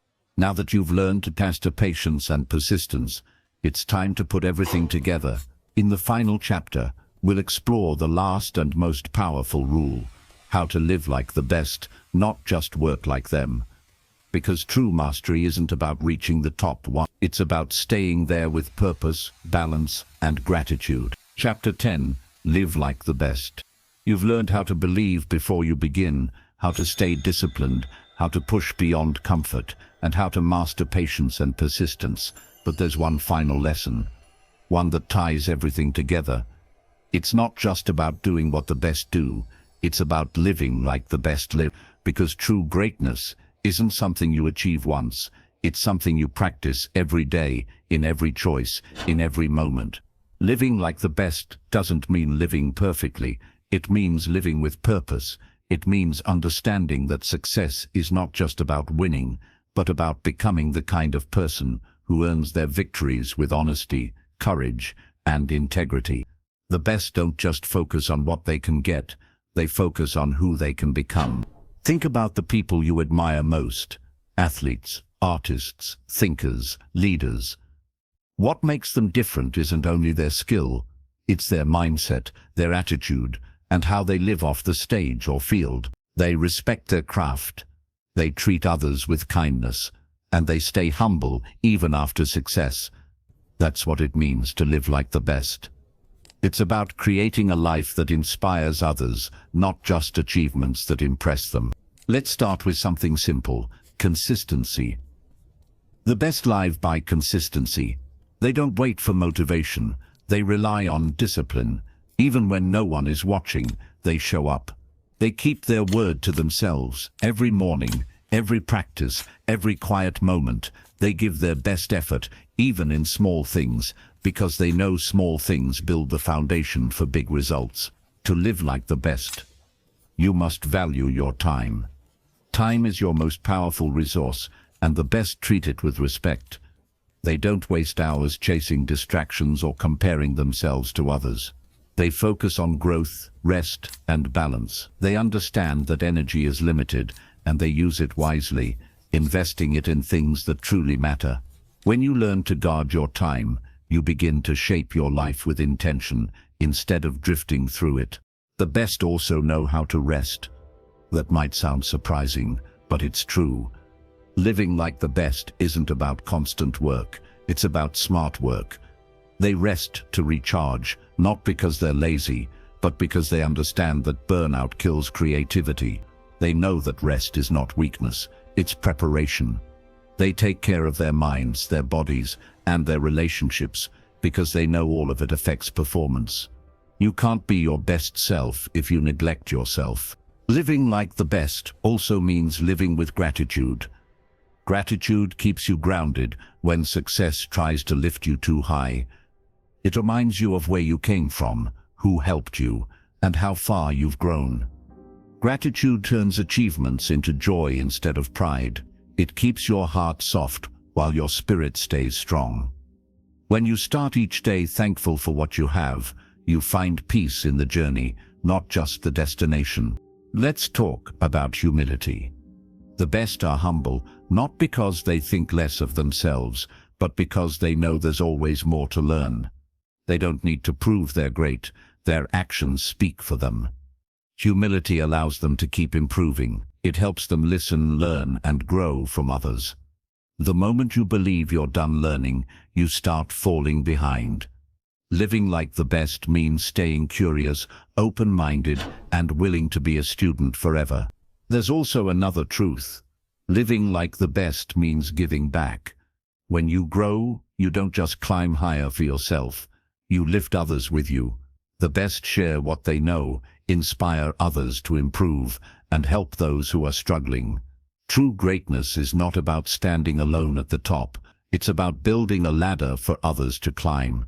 When you live with generosity, your success multiplies in influence, respect, and happiness. Let's imagine two people. One works hard, reaches success, and then stops learning. The other keeps improving, keeps giving, and keeps helping others rise. Years later, the second person's impact stretches far beyond their own life. Their legacy isn't just their achievements, but the lives they changed along the way. That's the difference between being the best and living like the best. The best also face failure differently. When they lose, they don't blame others or quit. They reflect, learn, and rebuild. They don't let mistakes define them. They let them teach. They understand that failure is not the opposite of success, it's part of it. Living like the best means turning every setback into a stepping stone. It means standing up one more time than you fall. Now there's something deeper. The best know who they are beyond their titles or trophies. Their worth doesn't depend on their success. It comes from their character. When you live like the best, you stop chasing validation from others. You don't need to prove your value because you already know it. You work to express your potential, not to impress anyone. That mindset gives you freedom. Freedom to grow, to fail, and to try again without fear. To live like the best, you must also live with balance. Balance between ambition and peace, between striving and resting, between self-improvement and self-acceptance. The best chase goals, but they also know when to slow down and appreciate the moment. They understand that life is not just about reaching destinations, but enjoying the road along the way. And let's not forget kindness. The best treat people with respect, from the janitor to the CEO, from the fan to the critic. They understand that greatness isn't just measured by what you accomplish, but by how you make others feel. Kindness doesn't cost strength, it amplifies it. Living like the best means using your success to bring light, not arrogance, into the world. You also have to keep your purpose clear. The best always remember why they started. Their purpose guides them when things get tough, when motivation fades, and when success tempts them to forget their roots. Living like the best means staying connected to that inner reason, that why that gives meaning to the hard work. Without purpose, even success feels empty. The journey to being the best never truly ends. Every chapter of your life brings a new lesson, a new challenge, and a new chance to grow. When you live like the best, you understand that mastery is not a destination. It's a lifestyle. It's not about reaching the top and stopping. It's about climbing higher within yourself every single day. And perhaps the most powerful truth of all, living like the best means living authentically. You don't need to copy anyone else. You don't need to be perfect. You just need to be fully you and give your best version to the world. The best don't try to fit in. They stand out because they are real. They know their strengths, accept their flaws, and keep improving with honesty and grace. So, what does it mean to live like the best? It means believing deeply, working consistently, growing patiently, and acting kindly. It means building a life of purpose and balance. It means becoming someone others can trust, respect, and learn from. Not because of your success, but because of your spirit. When you start living like the best, success follows naturally. Not because you chase it, but because you attract it through the person you become. And even if you lose everything, you'll still be proud of who you are, because greatness lives inside you. Not in the trophies, not in the titles, but in your heart. As this audiobook comes to an end, remember this. Being the best at anything isn't about beating others. It's about becoming the best version of yourself. The 10 rules you've learned are not just lessons, they're tools. Tools to build a stronger mind, a disciplined heart, and a life that matters. So take these rules with you. Live them, practice them, share them, and never stop growing. Because the best are not born, they are built every single day. Thank you for listening to 10 Rules to be the Best at Anything. If you enjoyed this audiobook and want to keep improving yourself, make sure to subscribe, stay inspired, and keep chasing your greatness. Your best life is waiting. Go live it. Chapter 11. The journey never ends. When you reach the end of something, it's natural to think you've arrived. You've done the work, followed the rules, and achieved your goal. But here's the truth that the best people in the world know: there is no real finish line. The journey to being your best never ends. It keeps growing, shifting, and challenging you in new ways. Every ending is just the beginning of another chapter. Think about life as a mountain range, not a single peak. You climb one mountain, celebrate the view, and then you notice another, higher one waiting in the distance. That's what mastery feels like. The moment you think you've reached the top, you realize there's more to learn, more to explore, and more to give. The best never stop, because they're not chasing an end, they're chasing evolution. When you first started this journey, maybe you thought being the best meant reaching a destination. Maybe you imagined success as a place where everything feels easy, where you finally get recognition, peace, and pride. But now you've learned something deeper. Being the best isn't about standing still on top of the world. It's about continuing to grow, even when you've already done well. The real winners keep climbing because they love the climb itself. Growth doesn't stop when you achieve something big. It changes shape. At first, it's about learning, building, and proving yourself. Later, it's about refining, teaching, and inspiring others. The best understand that mastery has no limit. You can always become a little wiser, a little calmer, a little kinder. You can always find a new way to contribute, to serve, to make a difference. That's what keeps life alive. The desire to keep becoming more. Let's imagine someone named Ava. She worked for years to become a top surgeon. After countless nights of study and practice, she finally reached her dream. But instead of stopping, she began mentoring young doctors. She started researching new ways to improve surgery techniques. Her success didn't end her journey, it expanded it. The more she gave, the more she grew. That's what happens when you see life as a journey. Instead of a goal, you never run out of purpose. The best live with what's called a growth mindset. They believe there's always room to improve, always another level to reach. When they fail, they learn. When they succeed, they find a new challenge. That mindset keeps them young, curious, and hungry. It keeps them from getting stuck in pride or fear. Because once you start believing you've done enough, you stop growing. And the moment you stop growing, you start fading. You see, life is not about perfection, it's about progress. It's not about getting everything right, it's about getting better every day. The best know that success is temporary, but growth is permanent. You can lose your job, your money, or your position, but no one can take away who you've become. That's why the journey never ends, because the real prize isn't the goal, it's the person you become along the way. It's easy to think that once you've made it, you can relax. But the truth is, every stage of life brings new tests. If you stop learning, the world moves on without you. Technology changes, people change, opportunities change. The only way to stay relevant and fulfilled is to keep learning, keep adapting, and keep challenging yourself. The journey is alive, it grows as you do. But here's something important. The journey isn't only about pushing harder. It's also about appreciating where you are. The best know how to pause, reflect, and celebrate progress. They understand that gratitude fuels the next climb.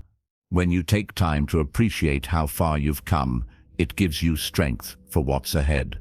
Living like the best means knowing when to rest, when to rise, and when to reset your direction.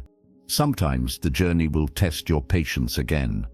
You'll face new failures even after success. You might lose motivation or face doubt, but that's okay. Every new level of growth will challenge you in new ways. The lessons you learned before, discipline, belief, persistence, patience, will keep you steady. You've already built the tools, now you just need to keep using them. There's a beautiful thing that happens when you stop chasing an end and start embracing the journey. You stop fearing time.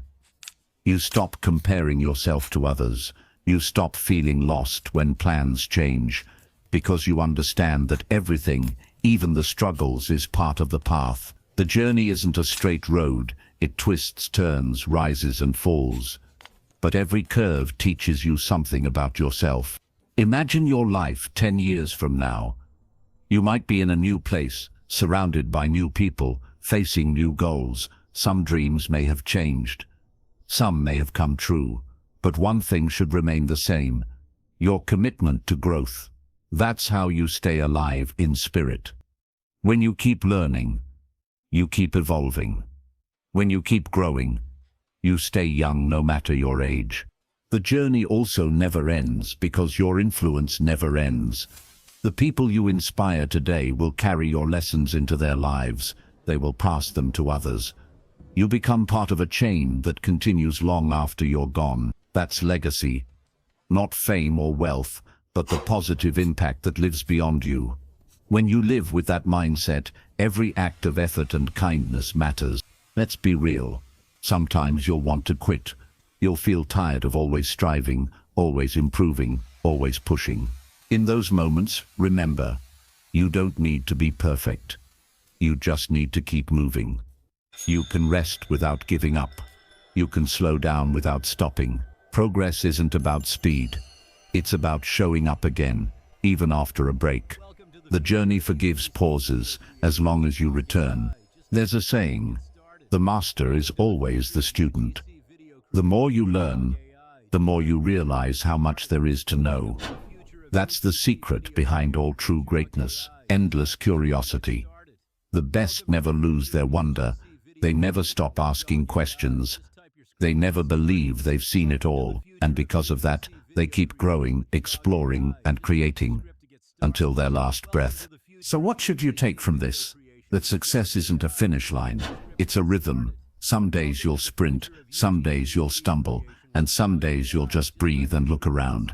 That's all part of it. The goal isn't to reach the end. The goal is to make every day count, to keep becoming a little stronger, a little wiser, a little more alive than you were yesterday. Maybe right now you're just beginning your journey. Maybe you're in the middle of it, or maybe you've already achieved things you once dreamed about. Wherever you are, remember, this isn't the end. There's always another level waiting. There's always another dream calling your name. Don't be afraid to answer it. The journey never ends, because life never stops teaching. Every experience, every success, every failure, every moment carries a lesson. The only way to lose is to stop learning. The only real failure is refusing to grow.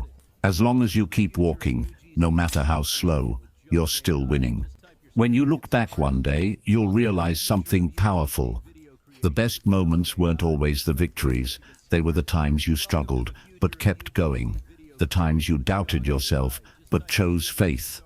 The times you fell and got up anyway. That's the real beauty of the journey, not reaching the destination, but who you became on the way there. So as this final chapter closes, I want you to make a promise to yourself. Promise that you won't stop growing. Promise that you'll keep chasing your potential, even when it feels far away. Promise that you'll live with purpose, gratitude, and courage, not just once, but every day. Because being the best isn't about having a title, it's about living like the journey never ends. You've reached the end of this audiobook, but not the end of your story. Take what you've learned, apply it, share it, and keep moving forward. Your best days aren't behind you. They're waiting just ahead, on the next mountain, in the next chapter, in the next version of you. So take a deep breath, step forward, and remember, the journey never ends. Chapter 12, Becoming the Example. Others follow. When you start your journey to be the best, you do it for yourself. You want to grow, you want to prove something. You want to achieve your dreams. But as you grow, something powerful begins to happen.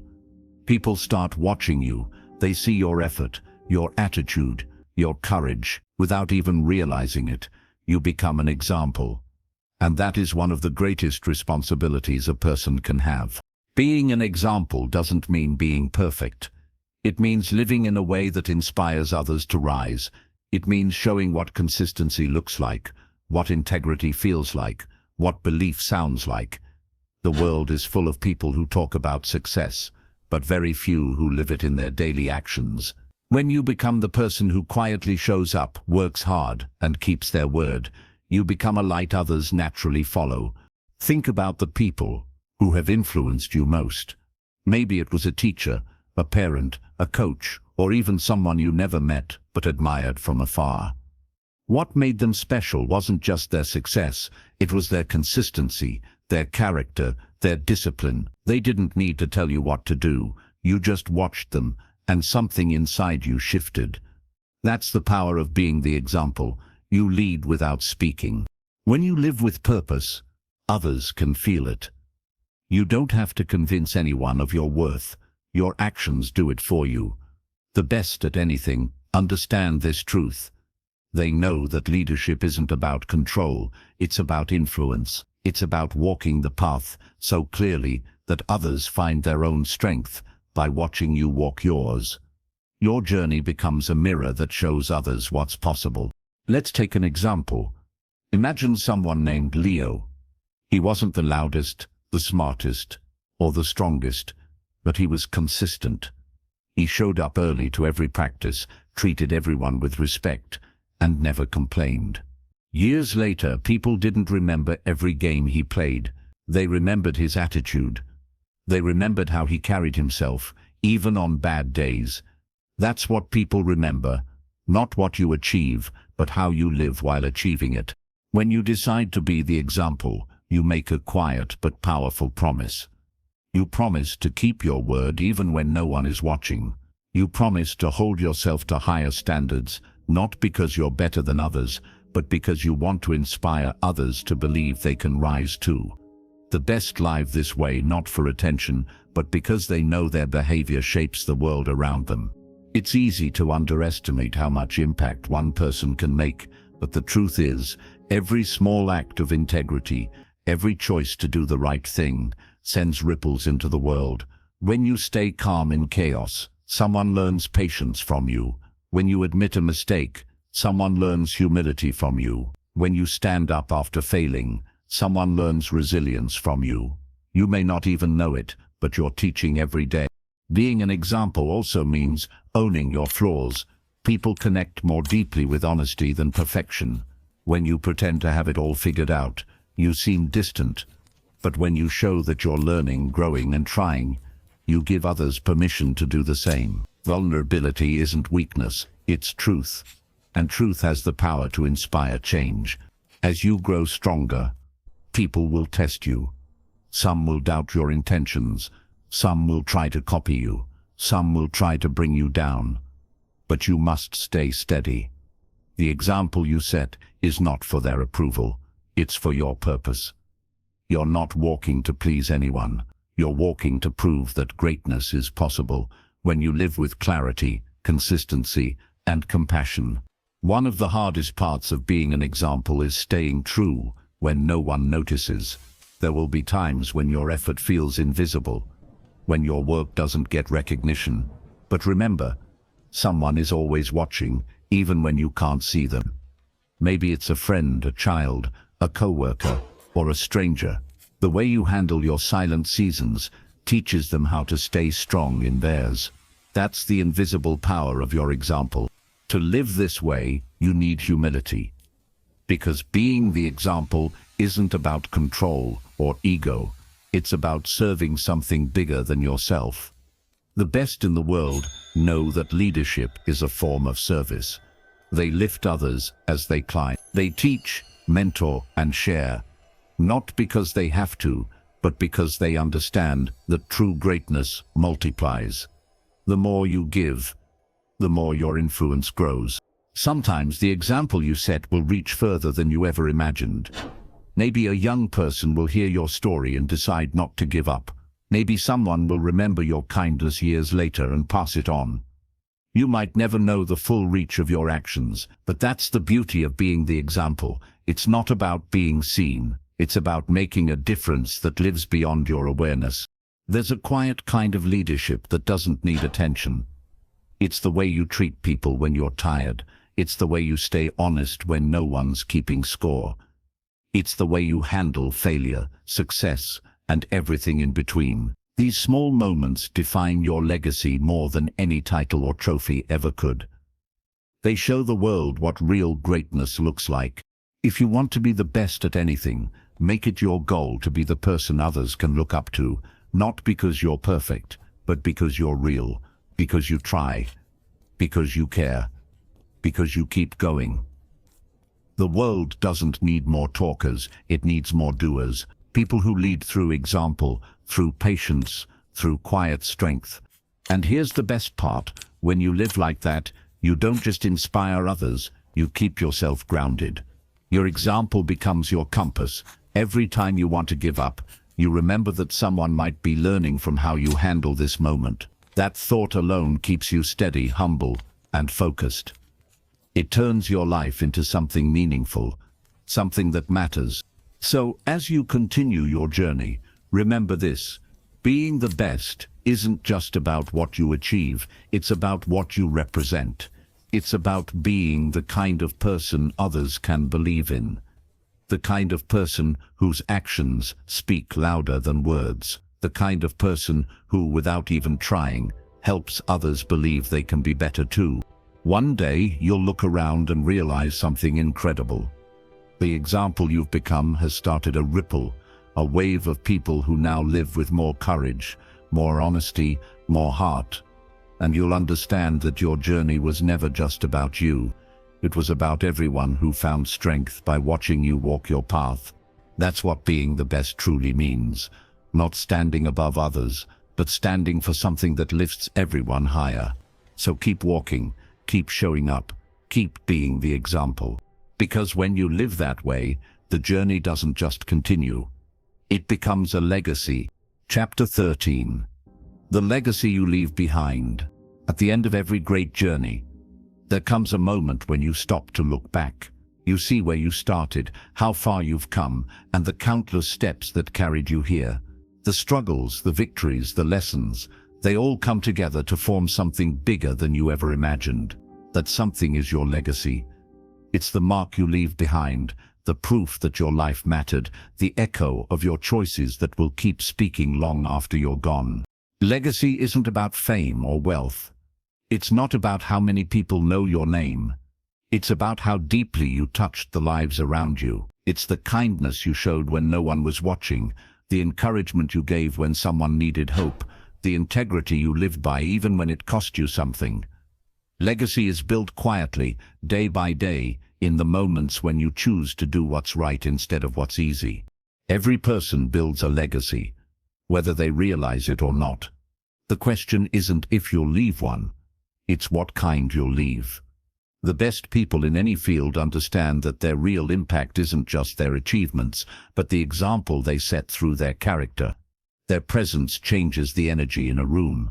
Their consistency makes others believe in possibilities. Their actions ripple into the future in ways they'll never fully see.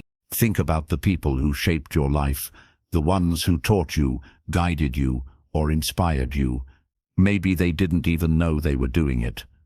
Maybe they never said the perfect words or had everything figured out, but something about the way they lived made you want to be better. That's legacy. It's not a statue or a story in a book. It's a spark passed from one soul to another, lighting fires that keep burning long after the first flame fades. The truth is, legacy starts small. It starts with how you treat people, with how you handle challenges, with how you respond when things don't go your way. It grows when you decide to lift others up instead of pushing them down, when you share your knowledge instead of hiding it, when you give more than you take. Every act of honesty, every choice to help, every moment of courage, they all become part of your story. Sometimes people think they need to be perfect to leave a good legacy, but that's not true. The best legacies often come from imperfect people who kept trying, from those who fell, learned, and got up again. People remember your strength not because you never struggled, but because you never quit. They remember your compassion, Not because you had all the answers, but because you cared enough to listen. That's what lasts. That's what gets carried forward. Imagine a young athlete who sees how you train, how you never give up, or a child who watches how you treat others with respect, or a coworker who sees how you handle pressure without losing your calm. You may not say a word, but your example speaks volumes. That's how legacy works, quietly, steadily, through real moments that show what kind of person you are. Your words matter. Your energy matters. Your daily effort matters. The best people understand that every day is a chance to plant seeds, seeds of kindness, of wisdom, of courage. You may never see the full tree grow, but someone else will sit in its shade. That's what a true legacy is, planting something that will outlast you, something that will keep giving even when you're no longer here. The beautiful thing about legacy is that you don't have to wait until the end of your life to start building it. You're building it right now. With every choice, every challenge, every dream you chase, you're writing the story that others will one day tell. So the question becomes, what story do you want them to tell? What values do you want your life to stand for? What kind of light do you want to leave behind? To build a legacy worth remembering, you have to live with purpose. That means knowing what matters most and giving it your full heart. It means choosing growth over comfort, truth over popularity, and compassion over pride.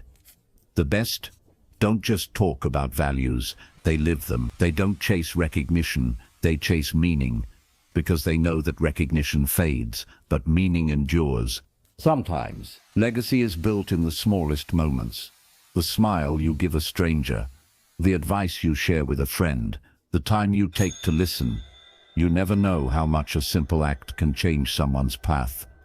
The greatest legacies are often invisible in the moment. They reveal their power only years later, when someone says, "You may not remember, but something you did changed my life." As you move through life, your legacy evolves. It's not just about what you accomplish, but about who you become. Every lesson you learn, every challenge you overcome, shapes your story. The person you were 5 years ago is not the person you are now, and that's the beauty of it.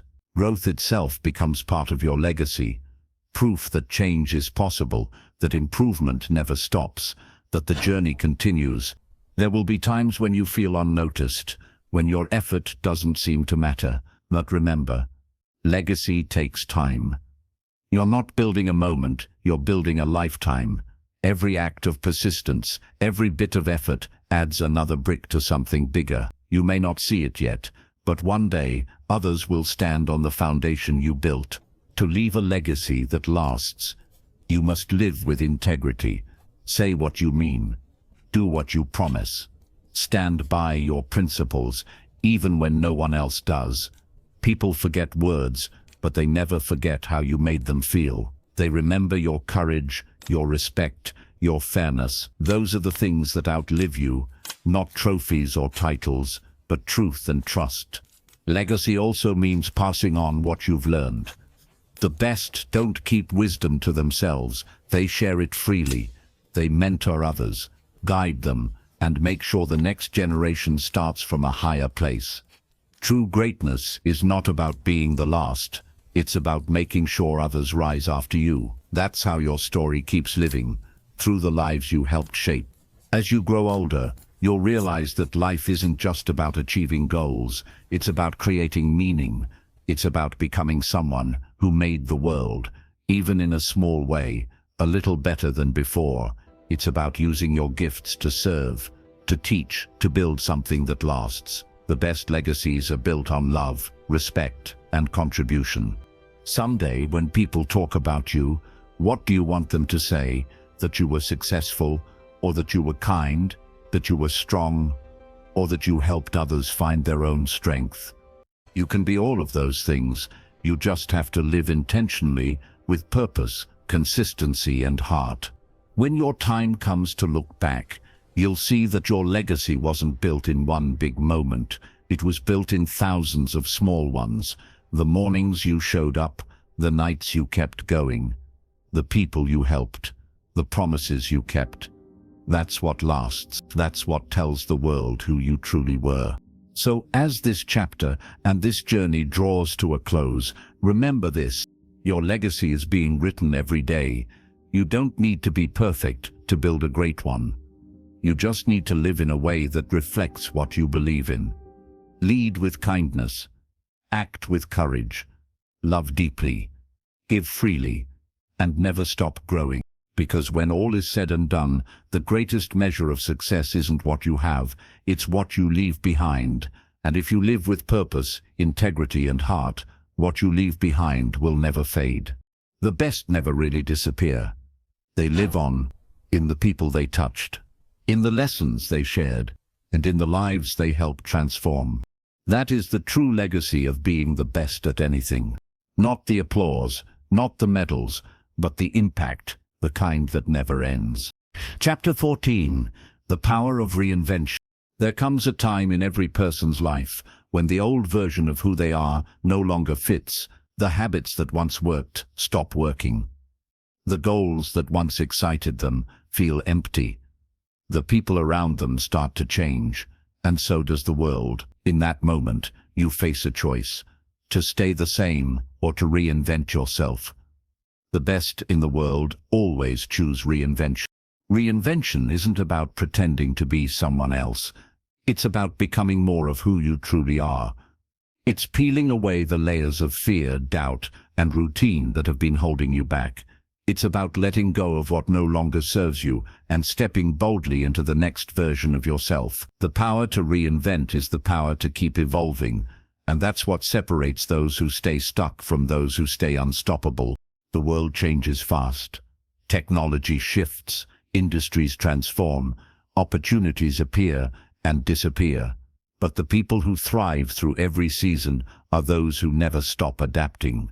They don't cling to their old identities or past achievements. They use them as foundations to build something new. Reinvention is not a one-time event. It's a lifelong habit of renewal.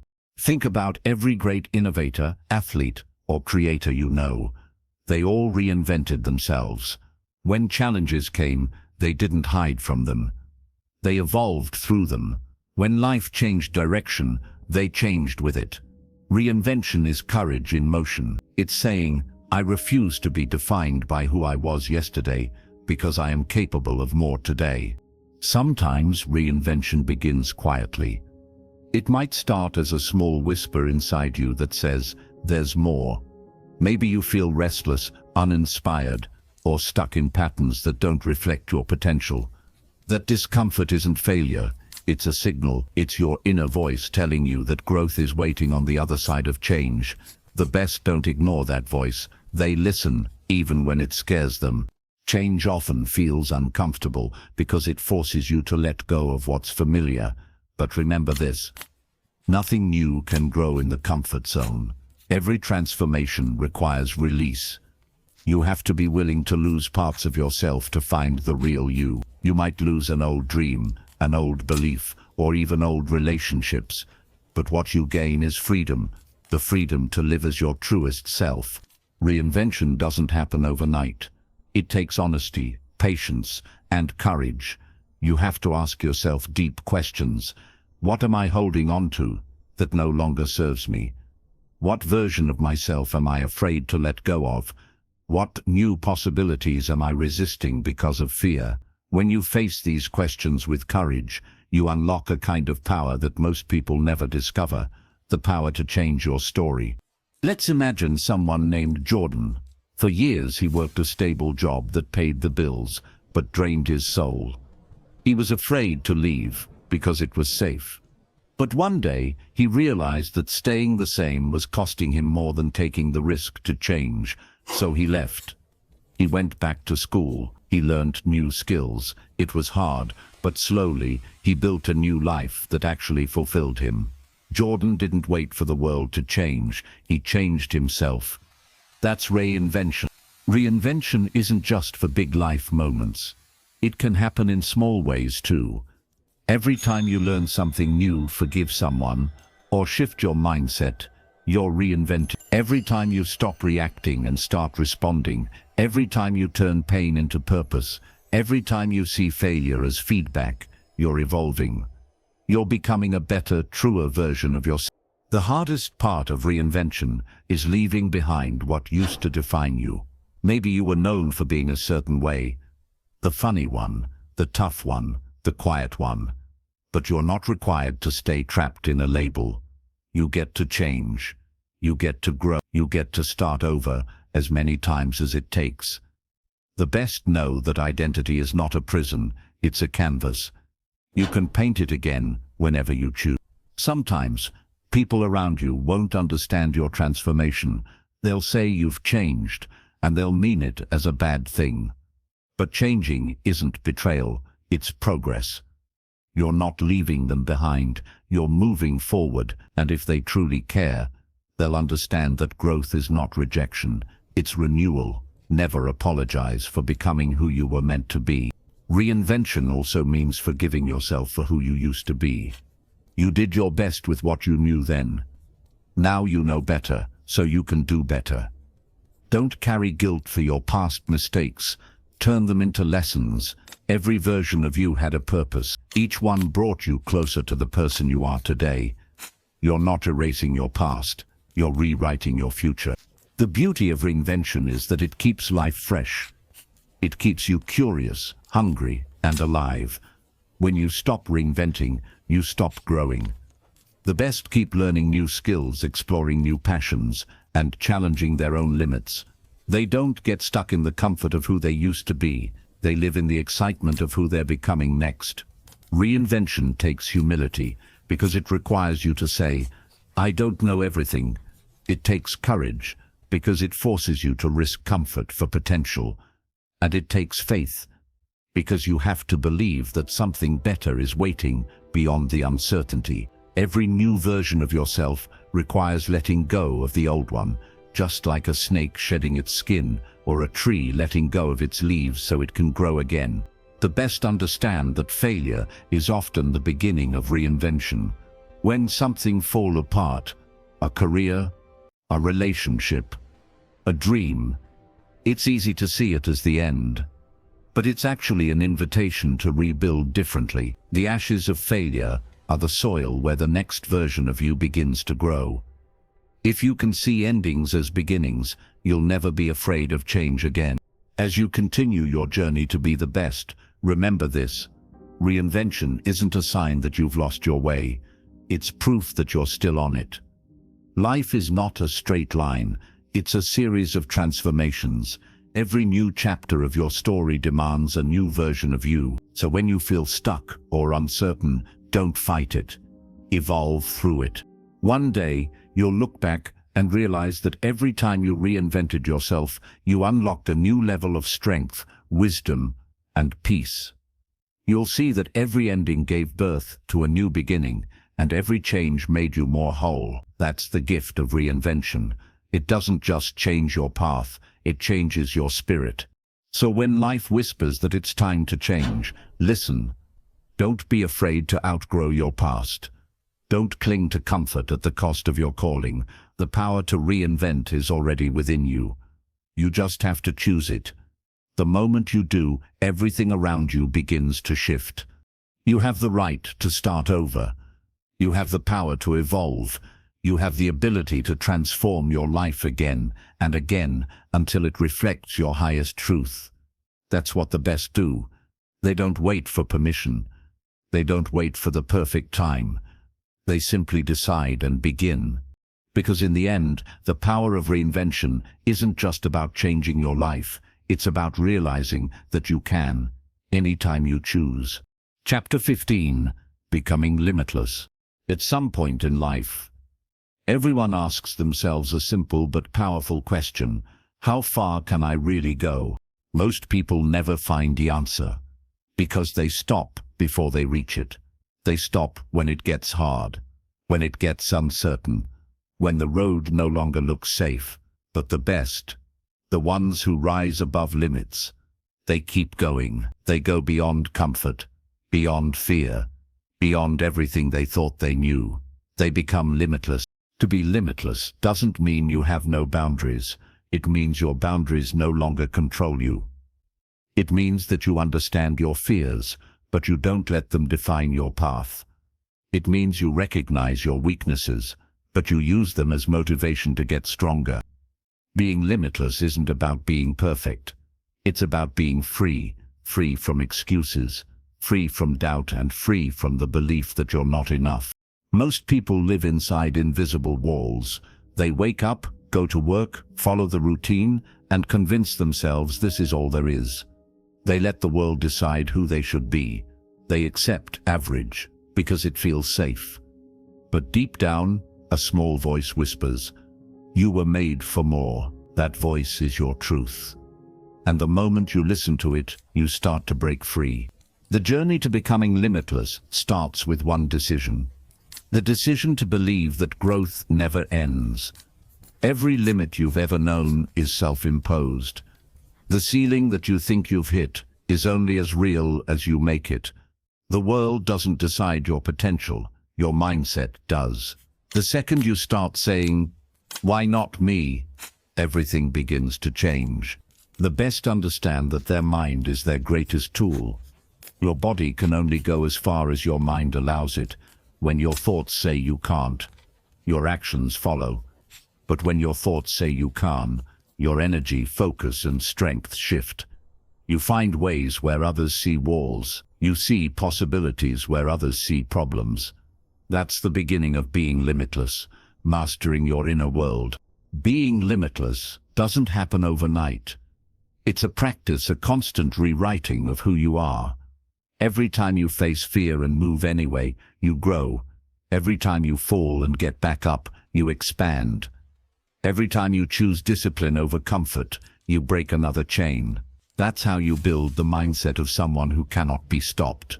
There will always be people who tell you your dreams are unrealistic. They'll say it's impossible, too late, or too hard. But the truth is, they're only projecting their own limits onto you. They gave up on themselves, so they want you to do the same. Don't let them. The moment you stop letting other people's fears shape your choices, you become unstoppable.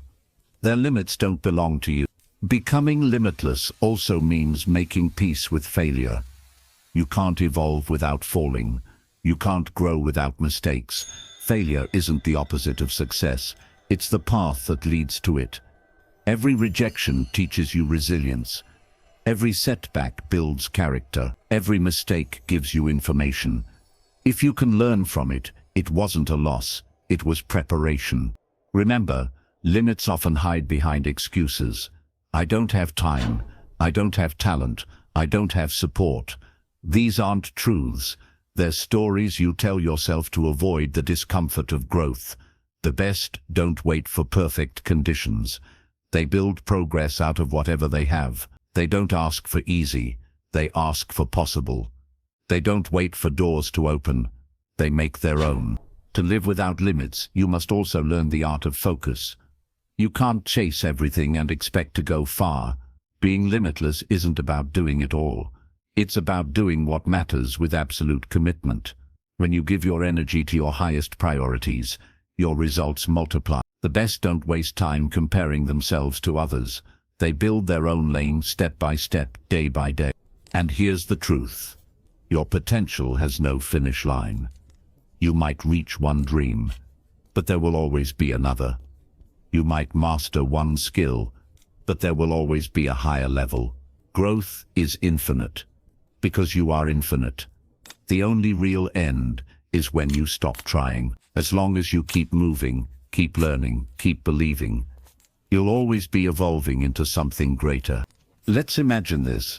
You standing at the edge of everything you've ever known. Behind you are all your struggles, your mistakes, your doubts. In front of you lies the unknown, vast, open, full of possibilities.